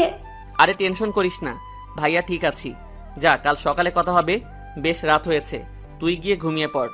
আকাশের কথায় তার বোন চলে যায়। আকাশ জীবনের কঠিন সিদ্ধান্তটা নিয়ে নিয়েছে বহু আগেই। সে আস্তে আস্তেই কিছু একটা ভেবে নিয়েছে। অপরদিকে বিয়ে বাড়িতে খবর আসে রিয়ার সাথে যার বিয়ে হবার কথা ছিল সে পালিয়ে গেছে অন্য একটা মেয়ে নিয়ে। এমন খবর শুনে রিয়া পাগলের মতন কান্না করতে শুরু করে। তার যেন এখন পুরো দুনিয়াটাই থমকে গিয়েছে। তার বাঁচা মরা সমস্ত কিছুই সেই লোকটার হাতে ছিল। আর সে তাকে সান্ত্বনা দেওয়ার চেষ্টা করেছে, কিন্তু রিয়ার কান্না যেন কোনো মতেই থামছে না। সে কান্না করতে করতে তার বন্ধুর বাড়িতেই ঘুমিয়ে পড়ে। এদিকে আকাশ মুখ চেপে ধরে কান্না করছে। আরশির তখনকার কথাগুলো শুনে তার ভিতরটা পুরো ক্ষত বিক্ষত হয়ে গেছে। তার নিঃশ্বাস ও ভারী হয়ে আসছে। সে ঠিকভাবে নিঃশ্বাসও নিতে পারছে না, এতটা কষ্ট হচ্ছে তার। না, আমার কিছু একটা করতে হবে। এত কষ্ট বহন করে হয়তো মরে যাব আমি, কিন্তু সেইটুকু সময়ও আমার সহ্য হচ্ছে না। কারণ এত পরিমাণ যন্ত্রণা বুকে পুষে নিয়ে বাঁচা যায় না। বহুকাল আগে দেখা সেই স্বপ্নটাকেই আজ সত্যি করে দিব। কপালে যেহেতু লেখা আছে কাফনের সেই সাদা কাপড়, তাহলে ভুড়ি ভুড়ি যন্ত্রণা বুকে নিয়ে খামোখা বেঁচে থেকে কেন নিব ফাপড়? এর থেকে ভালো নিজের অস্থি ভাসিয়ে দেই নদীর স্রোতের ভেলায়। ভুল ভেঙে গেলে খুঁজে নিও তুমি আমায় কোনো এক হারিয়ে যাওয়া রঙের মেলায়। হয়তো সেদিন তুমি আমায় অশ্রু ভরা চোখে খুঁজবে সারাবেলা, কিন্তু তখন সময় ফুরিয়ে যাবে, বন্ধ হয়ে যাবে ফিরে আসার সমস্ত লীলা খেলা। অপরদিকে সকাল হয়ে গেছে। রিহা পাগলের মতন কান্না করতে করতে সেই যে ঘুমিয়ে গেছে, সেই ঘুমেই সকাল হয়ে গিয়েছে। হঠাৎই রিহার ফোনে রিহার ছোট বোন তিন্নি ফোন করে, কিন্তু রিহা ঘুম। তখনই আরশি ফোনটা রিহার কাছে এনে তাকে ডাক দেয়। আরশিও এই রুমে ঘুমিয়েছে, কিন্তু সকাল হতেই সে ঘুম থেকে উঠে গিয়েছে। এই রিহা আপু, ওঠ না, তোর ছোট বোন তোকে ফোন দিয়েছে। নে ওঠ, কথা বল। রিয়া চোখ কসলাতে কসলাতে ঘুম থেকে উঠে আরশির হাত থেকে ফোনটা নেয়। আছি জাহান্নামের চৌরাস্তায়, তোরা তো দরকার কেন? আপু প্লিজ এভাবে বলিস না। আচ্ছা যা, তুই কোথায় আছিস সেটা বলতে হবে না, কিন্তু তুই যেখানেই আছিস তাড়াতাড়ি আকাশ ভাইয়ের বাসায় চলে আয়। অনেক ভয়ঙ্কর একটা ঘটনা ঘটে গেছে এখানে। মানে কি তিন্নি, কি ভয়ঙ্কর ঘটনা ঘটেছে? আকাশ ভাই সুইসাইড করেছে। তাকে সবাই ধরাধরি করে হসপিটাল নিয়ে গেছে, কিন্তু সবাই বলছে তিনার নিঃশ্বাস চলছে না, হয়তো তিনি আর বেঁচে নেই। অনেক ভয়ঙ্কর স্টেপ নিয়েছে ভাইয়া, তুই তাড়াতাড়ি আকাশ ভাইয়ের বাসায় আয়। কি কি বলিস তুই এসব? সে কি করেছে? সে ছুরি দিয়ে শুরুতে নিজের পেটের মধ্যে অনেক কয়বার আঘাত করেছে, পরে ফ্যানের সাথে দড়ি বেঁধে সেটাতে নিজের শরীরটাকে ঝুলিয়ে দিয়েছে, কিন্তু ভাগ্যক্রমে সেই ফ্যানটা ঝুলে নিচে পড়ে গিয়েছে। সকালবেলা যখন ভাইয়ার আম্মু রুমে আসে তখন এসে দেখে ভাইয়া মাটির উপরে পড়ে আছে, আর তিনার পেটের ভেতরে অনেকখানি অংশ সেই ক্ষত দিয়ে বেরিয়ে আছে। পরে তিনি চিৎকার করে আশেপাশের মানুষকে ডেকে আনে, আর পরে আমরাও খবর পেয়ে চলে এসেছি। রিয়া তিন্নির মুখে এমন কথা শুনে সজলে চিৎকার করে ওঠে আর কান্না করতে আরম্ভ করে। রিয়ার চিৎকার শুনে আরশি অনেক ভয় পেয়ে যায়। আর সে আকাশ আর নেই, সে সুইসাইড করেছে। সে সুইসাইড করেছে তো কি হয়েছে, আরো ভালোই না হয়েছে। দুনিয়ার বুক থেকে একজন কুলাঙ্গার কমে গিয়েছে। আশি তুই জানিস না তুই কি বলছিস। বিশ্বাস কর, তুই জীবনের সবচেয়ে মূল্যবান জিনিসটা হারিয়ে ফেলেছিস। যা, তুই সারা জীবন কান্না করলেও আর ফিরে পাবি না। বিশ্বাস কর, আকাশের কোনো দোষ নেই রে। মানে কি? মানেটা হলো সমস্ত দোষ আমার আর সেই মানুষটার, যে কিনা গতকাল রাতে আমার সাথে চিট করে পালিয়ে গিয়েছে অন্য মেয়ে নিয়ে। আপু কি সব বলছিস তুই এসব? হ্যাঁ রে, সত্যিই বলছি আমি। আকাশের কোনো দোষ নেই। পাগলটা তোকে অন্ধের মতন ভালোবাসতো, কিন্তু দোষটা ছিল সে আরিয়ানের, যার সাথে কিনা আজ আমার বিয়ের হওয়ার কথা। সে তোর পেছনে বহুকাল আগে থেকেই লাগে। কারণ সে নাকি তোকে একবার কোথায় যেন দেখেছে, পরে নাকি তোকে আর তার ভালো লেগে যায়, তারপর থেকে তোর পিছু নেয়। সে তোর পিছু নিতে গিয়ে যখন দেখে তুই বিবাহিত, পরে সে আমায় হাত করে, আমাকে তার প্রেমের জালে ফাঁসায়। আমি জানতাম না সে আমার সাথে নাটক করছে, তবে পরে আমি সেটা জেনে যাই। কিন্তু যখন তাকে আমি ছাড়তে পারছিলাম না, কারণ তাকে অল্প সময়ের মাঝে অনেক বেশি ভালোবেসে ফেলেছিলাম আমি, কিন্তু সে আমায় ছেড়ে চলে যেতে চায়, তখন তাকে আটকালে সে তোর কথা বলে, সে তোকে, যে তোকে তার চাই। আর আমি তখন তাকে ভালোবেসে জিম্মি হয়েছিলাম। সে আমায় বলে তুই তার না হলে কারোর হতে দিব না। আর সেই সময়টাতে নাকি আকাশ তাকে একবার থাপ্পড় মেরেছিল, তাই সে আকাশের উপরে রিভেঞ্জ উঠাবে, সে আকাশের থেকে প্রতিশোধ নিবে। পরে সে একটা প্ল্যান করে যে আকাশকে তোর কাছে খারাপ বানাবে, তাই সে আমায় বলে আকাশের সাথে জোর করে ওসব করতে, তাহলে সে আমায় বিয়ে করবে। পরে আমি তার কথা মতন আকাশকে বাড়িতে নিয়ে গিয়ে ওসব করতে চেষ্টা করি, আর ওসব করার আগে বাসায় ক্যামেরা লাগিয়ে রাখি, কিন্তু সে কোনোভাবেই ওসব করতে রাজি হয় না, বরং বন্ধুত্বের সম্পর্ক নষ্ট করে দিয়ে চলে যায় আমার অমন আচরণে। পরে তাকে জোর করে যেটুকু কাছে টেনেছি তার ভিডিও ক্লিপ আমরা তোকে দিয়েছি। পরে তুই তাকে ভুল বুঝে দূরে সরে যাস আর আমার কাছে এসে কান্না করিস। পরে আমি ইবনাদের সাথে যোগাযোগ করে তোকে ভুলভাল বুঝিয়ে তার কাছে পাঠিয়ে দেই, কারণ সে তোকে অনেক আগে থেকেই ভালোবাসে। আর তখন তাছাড়া কোনো উপায় এই ছিল না আমার কাছে, কারণ তুই দেশে থাকলে আরিয়ান আমায় কখনো বিয়ে করবে না, সে তোর পেছনেই পড়ে থাকবে। তাই তোকে বাহিরে চলে যাওয়ার প্ল্যানটা বলে বোঝাতে থাকি। তখন তোর ভেতরেও রাগ অভিমান ছিল আকাশকে নিয়ে, তাই তুই আমার কথার মতন রাজি হয়ে যেখানে চলে যাস। আর এসব বিষয়ে আরিয়ান তেমন কিছুই জানতো না। তোকে নিয়ে মৃত্যুর প্ল্যান করায় সবাই যেমনটা জেনেছে যে তুই মরে গিয়েছিস, সেও ঠিক তেমনটাই মনে করেছে। পরে আজ 1 বছর ধরে বুঝিয়ে তাকে লাইনে এনেছি বিয়ের জন্য। আর তুই যে এখনো বেঁচে আছিস বা এই বাড়িতে আছিস সে জানে না, কিন্তু তারপরেও সে আমায় ছেড়ে পালিয়ে যায়, কারণ তার চরিত্রের সমস্যা আছে। তার আগেও একটা বউ ছিল, কিন্তু সে সেটাকে ছেড়ে দিয়েছে, কিন্তু আমি তার ভালোবাসায় আটকে গিয়ে এইসব করেছি। আর তার ফলে আজ একটা মানুষের প্রাণ চলে গেল। বিশ্বাস কর আরশি, আকাশের কোনো দোষ নেই রে, মানুষটা তোকে নিজের থেকেও বেশি ভালোবাসতো রে আরশি। আরশি রিয়ার মুখ থেকে এই সমস্ত সত্য কথা শুনে মাথায় হাত দিয়ে ফেলে। আকাশের মতন তার ভিতরেও ভয়ঙ্কর তুফান বইতে শুরু করেছে। সেও আকাশের নাম বলে চিৎকার করে কান্না করতে শুরু করে, তার সাথে রিয়াও কাঁদছে। বোন, আমায় মাফ করে দে রে। আমি আকাশের কাছে যাব, আমাকে আকাশের কাছে নিয়ে চল। তুই গাড়ি করে আকাশের বাড়ি চলে যা, আমি সেই বাড়িতে যেতে পারবো না। এত জঘন্য কাজ করার পর কাউকেই মুখ দেখানোর মতন অবস্থায় নেই আমি। আরশির তাড়াতাড়ি রিহার কাছ থেকে উঠে পড়ে। তারপর যখনই বাসা থেকে বের হবে তখনই ওপর পাশের একটা রুম থেকে ইবনত আসে। সেও গতকাল রাত থেকে এই বাড়িতে রয়েছে। সে এসে আরশির হাত ধরে বলে, আরশি কোথায় যাচ্ছ তুমি? আর একটু আগে তোমার চিৎকারের আওয়াজ শুনতে পেলাম আমি, কি হয়েছে তোমার? তখনই আরশি ঠাস করে ইবানতের গালে থাপ্পড় মেরে দেয়। এই জানোয়ারের বাচ্চা, হাত ছাড়। তুই আমার কলিজার গায়ে কাল রাতে লাঠি মেরেছিস।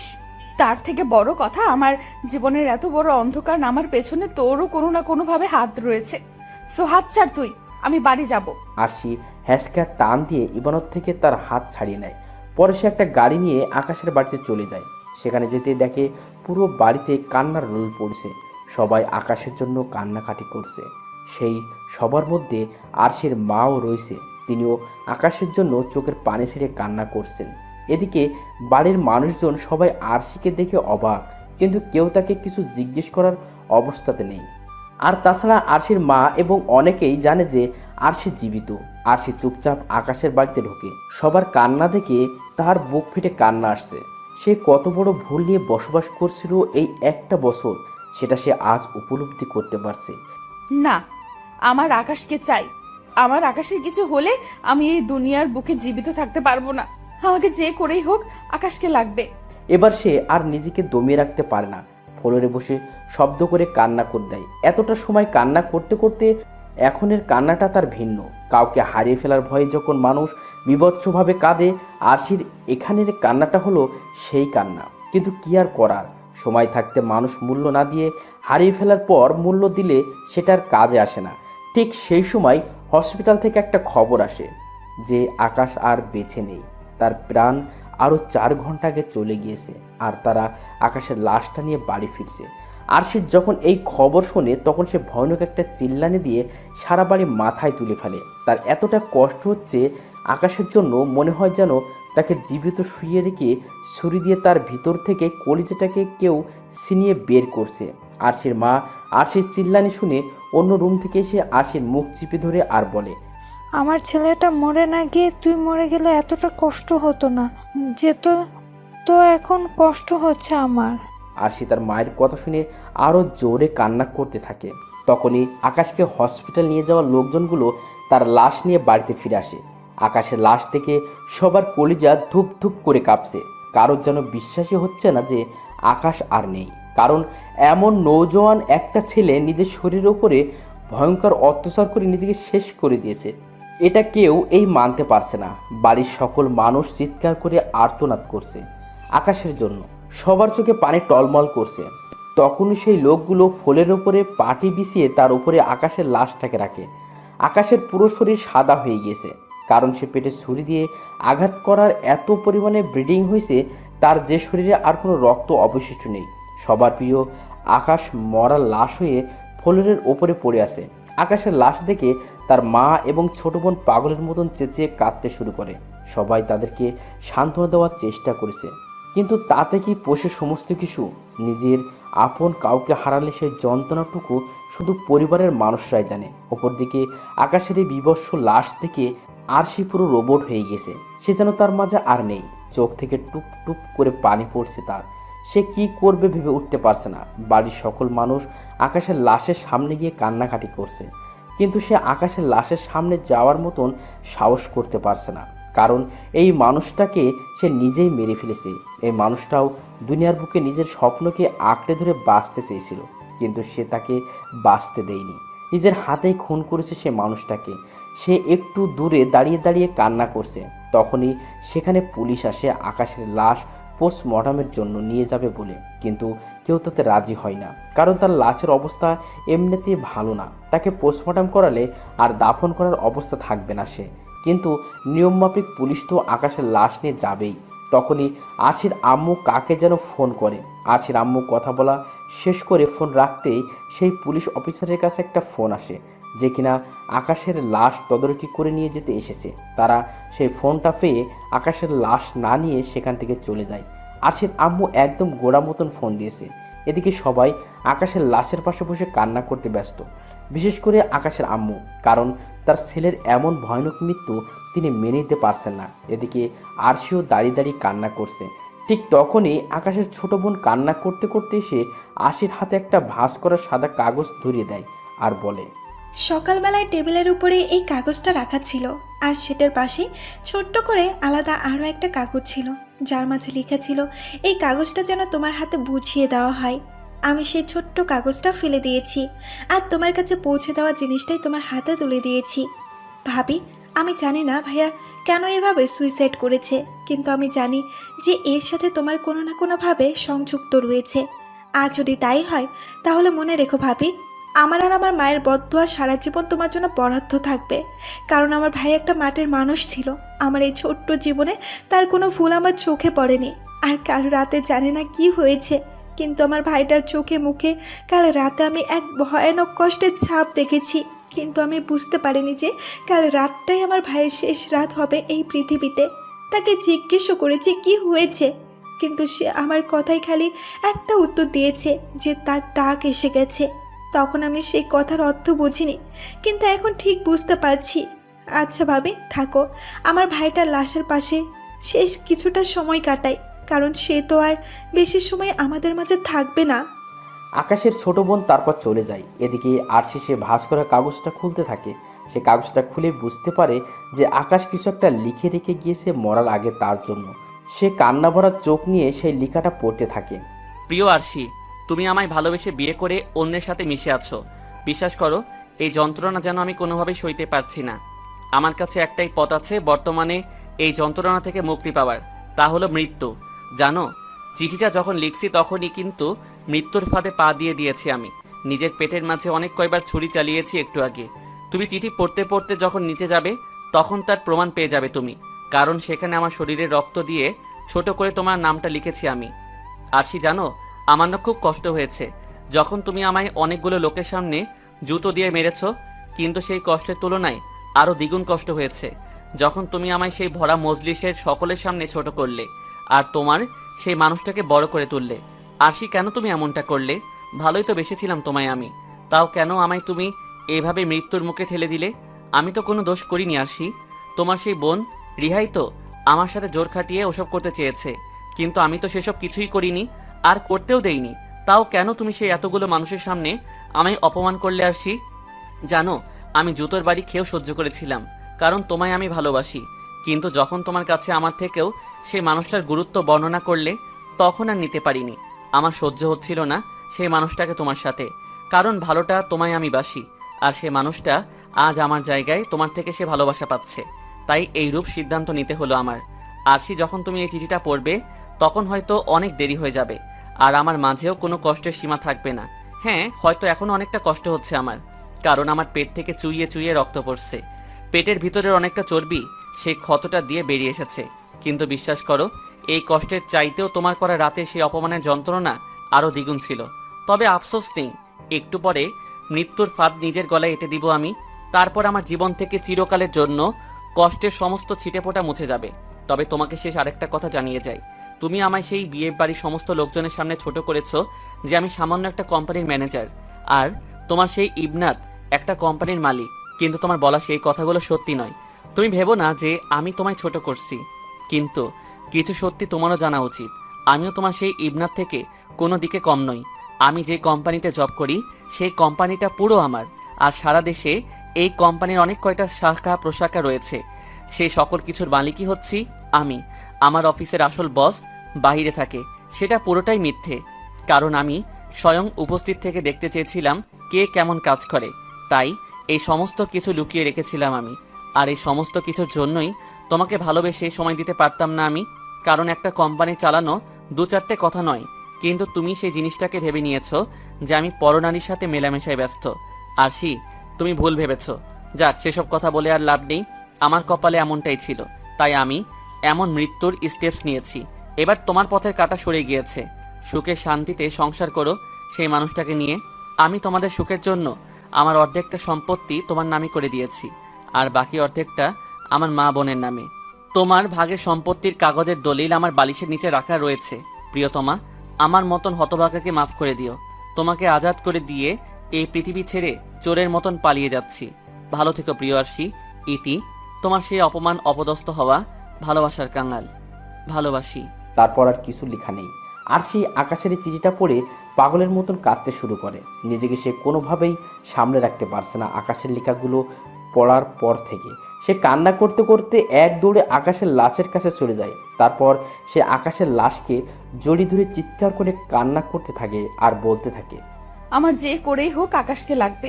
আকাশ, ও আকাশ, কেন করলে তুমি এমনটা? আমি না হয় ভুল বুঝে তোমার থেকে দূরে সরে গিয়েছি, কিন্তু তুমি তো আমায় বুঝিয়ে বলতে পারতে। কেন করলে কলেজে তুমি এমনটা? আমি এখন কাকে নিয়ে বেঁচে থাকবো? ও আকাশ, আমার যে আর কেউ রইলো না এই পৃথিবীতে। বিশ্বাস করো, সেই মানুষটার স্পর্শে কোনোদিনও আমি যাইনি। তুমি বাদে আমার শরীরে আর কোনো পুরুষ এই স্পর্শ করেনি। এই শরীরটার ভাগিদার শুধু তুমি ছিলে। আমি তোমার থেকে দূরে সরে গেলেও আমার সমস্ত ভালোবাসা মরেনি আকাশ। অনেকটা ভালোবাসা অবশিষ্ট ছিল তোমার জন্য। আকাশ, আমায় মাফ করে দিও প্লিজ। প্লিজ, তুমি আবার ফিরে এসো। আমি সত্যিই বুঝতে পারিনি যে তুমি আমার দেওয়া কষ্ট সহ্য করতে পারবে না। ও আকাশ, প্লিজ ফিরে এসো না। আরশি আকাশের লাশকে জড়িয়ে ধরে পাগলের মতন কান্নাকাটি করছে। একটা সময় কান্নাকাটি করতে করতে আকাশকে জড়িয়ে ধরা অবস্থাতে জ্ঞান হারিয়ে ফেলে। যখন তার জ্ঞান ফিরে আসে তখন সে দেখতে পায় আকাশের সাথে সংসার জীবনে সে যেই খাটে ঘুমাতো সে সেই খাটে শুয়ে আছে, কিন্তু তার আশেপাশে কেউ নেই। সে জ্ঞান ফিরতেই আবারও আকাশের জন্য পাগলের মতো কান্না করতে শুরু করে দেয়, কিন্তু আকাশ তো আর নেই। তাকে সেই বিকেলেই 3.5 হাত মাটির নিচে দাফন করে এসেছে তার আপন মানুষজনগুলো। সে কান্না করতে করতে রুম থেকে বেরিয়ে আসে। রাতের বাজে 9টা। পুরো বাড়িটা নীরব হয়ে আসে, কিন্তু সারা বাড়ি ভর্তি মানুষ, কিন্তু কেউ কোনো কথা বলছে না। সে বাইরে এসে জানতে পারে আকাশের লাশ দাফন করা হয়ে গেছে। সে এই কথা শুনে কান্না করতে করতে রুমের ভিতরে চলে যায়। সেখানে যে এতটা সময় সেন্সলেস হয়ে শুয়েছিল, তার কলিজাটা যেন ছিঁড়ে যাচ্ছে। মনে হচ্ছে যেন এখনই সেই দম আটকে মারা যাবে, এতটা কষ্ট হচ্ছে তার। তারপর সে রুমে এসে বালিশের নিচ থেকে সম্পত্তি কাগজটা নিয়ে নেয়। তারপর কান্না করতে করতে দৌড়ে ঘর থেকে বেরিয়ে যায়। তারপর সেই রাতেই সম্পত্তিগুলো বিক্রি করে কয়েকজন কিলারকে সে হায়ার করে। জানোয়ারের বাচ্চা, তোকে আমি শান্তিতে বাঁচতে দিব না। আমার আকাশকে তুই আমার থেকে দূরে সরিয়েছিস। তুই মৃত্যুর অবধারিত, তুই মরবি এবার। তারপর সেই কিলারগুলোকে টাকা দিয়ে আরিয়ানের পিছনে লাগিয়ে দেয়। এই লোককে খুঁজে বের করে ভয়ানক এক মৃত্যু দিবে তোমরা। এমন ভাবে এই লোককে মারবে তোমরা, যাতে করে তার নাম ও নিশানাও না থাকে এই পৃথিবীর বুকে। তাকে মেরে তার শরীরের কয়েক শত টুকরো করে পানিতে ভাসিয়ে দেবে, আর তার শরীরের এক টুকরো গোস্ত এনে আমার কাছে দেবে। আমি কুকুরকে খাওয়াবো। সেই কিলারগুলো আরশির কথা মেনে তাকে খুঁজে খুঁজে বের করে কুপিয়ে হত্যা করে এবং তার পুরো শরীর 70 টুকরো করে, আর এই টুকরো এনে আরশিকে দেয়। সেই আরিয়ানের শরীরের সেই এক টুকরো গোস্তকে নিয়ে কুকুরকে খাইয়ে দেয়। এভাবেই 18 ঘন্টা কেটে যায়। পরের দিন মাগরিবের সময় আরশি তার সেই বোনকে ফোন করে, যার সাথে আরিয়ানের বিয়ের কথা ছিল। রিহা আপু, আমি আরিয়ানকে মেরে ফেলেছি। কি? হ্যাঁ, আমি আরিয়ানকে মেরে ফেলেছি। তুই একটু আমার সাথে এসে দেখা কর। কোথায় আছিস তুই? আমি আছি একটা গোপন জায়গায়, তুই সেখানে চলে আয়। আমি তোর ফোনে ঠিকানা পাঠিয়ে দিচ্ছি। আরশির ঠিকানা পাঠিয়ে দেয়, আর রিয়া কিছু সময়ের মাঝে সেখানে চলে আসে। কি রে, এই নির্জন এলাকায় ডাকলি কেন? তোকে একটা জিনিস দেখানোর আছে। কি জিনিস? আগে চল, পরে দেখতে পাবি। আরশিকে রিয়াকে নিয়ে গিয়ে একটা রুমের মাঝে আটকে দেয়। তারপর সে রুমের চারপাশ কেরাসিন তেল ছিটাতে শুরু করে। তারপর বড় একটা কেরাসিন তেলের টাঙ্কি এবং 5 গজ দড়ি হাতে নিয়ে রুমের ভিতরে ঢুকে ভিতর থেকে দরজা লক করে দেয়। তারপর তেলের টাঙ্কিটা রেখে সোজা গিয়ে রিয়ার চুলের মুঠি শক্ত করে চেপে ধরে। তারপর তাকে টানতে টানতে জানালার গ্রিলের কাছে নিয়ে যায়। পরে তাকে দড়ি দিয়ে সেই জানালার গ্রিলের সাথে শক্ত করে বেঁধে ফেলে। এই আরশি, কি করছিস? প্লিজ আমায় ছেড়ে দে, আমার খুব লাগছে। জানোয়ার, এখনো তো সেইভাবে লাগেনি, একটু পরে না বুঝবি লাগা কাকে বলে। তার সেই তেলের টাঙ্কিটা খুলে রিয়া সরাসরি কেরাসিন তেল ছিটাতে থাকে। রিয়া তো ভয়ে শেষ আরশির এমন কাণ্ড থেকে। বোন, কি করছিস তুই? প্লিজ উল্টোপাল্টা কিছু করিস না। আমি তোর দুটো পা ধরে ক্ষমা চাইছি। রাখ তোর ক্ষমা। আমার কলিজাটাও আমার পা ধরে ক্ষমা চেয়েছিল, কিন্তু তাকে আমি জুতো দিয়ে মেরেছি।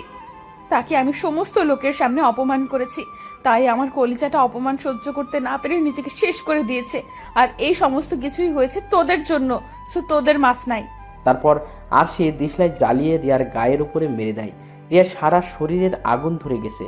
সে ভয়ানকভাবে চিৎকার করছে আর আরশিকে বলছে বাঁচানোর জন্য, কিন্তু আরশি তো তাকে বাঁচাবে না, তাকে মারার জন্য সে এখানে নিয়ে এসেছে। তারপর আরশি নিজেও সেই তেলের ট্যাঙ্কিটা হাতে নিয়ে নিজের গায়ে তেল ঢেলে নিয়ে আগুন ধরিয়ে দেয়। রিয়া এখনও চিৎকার করে কান্না করছে মৃত্যুর ফাঁদ থেকে বাঁচার জন্য, আর এদিকে আরশি চুপচাপ চোখের পানি ছেড়ে দিয়ে নীরবে কান্না করছে আর বলছে, ও আকাশ, দেখো আমি তাদের সব কয়টাকে মেরে ফেলেছি, যাদের জন্য তুমি আজ এই পৃথিবীতে নেই। আর পরিশেষে তোমায় ভুল বুঝে কষ্ট দেওয়ার জন্য নিজেকে মৃত্যুর ফাঁদে লটকে দিয়েছি। থাকবো না আর এই পৃথিবীতে, যে পৃথিবীতে তুমি নেই। থাকবো না আর এই বিষাক্ত দুনিয়ায়, যে দুনিয়ায় তোমার মতন ভালো মানুষ স্বপ্ন নিয়ে টিকে থাকতে পারেনি। কলিজা, তুমি তো উপর থেকে তাকিয়ে তাকিয়ে সবটাই দেখছো। এবার অন্তত রাগ করে থেকো না আমার উপর। জ্বালিয়ে দিয়েছে এই জঘন্য শরীরটাকে, কারণ তুমি নামক বেঁচে থাকার উৎসটা যে এই দুনিয়াতে আর নেই। এবার শুধু একটাই চাওয়া উপরওয়ালার কাছে, পরপারে যেন তুমি আমাদেরকে একত্রে মিলিয়ে দিও। এসব বলতে বলতেই আরশির শরীর থেকে রুহটা বেরিয়ে যায়। ওদিকে রিয়ার প্রাণ সেই বহু আগেই চলে গেছে। পরের দিন পুলিশ এসে রিয়া আর আরশির জ্বলে পুড়ে যাওয়া দুটো লাশ উদ্ধার করে। শেষ হয়ে গেছে দুটো মানুষের জীবন, শেষ হয়ে গেছে ভালোবাসার এক গল্প কথা।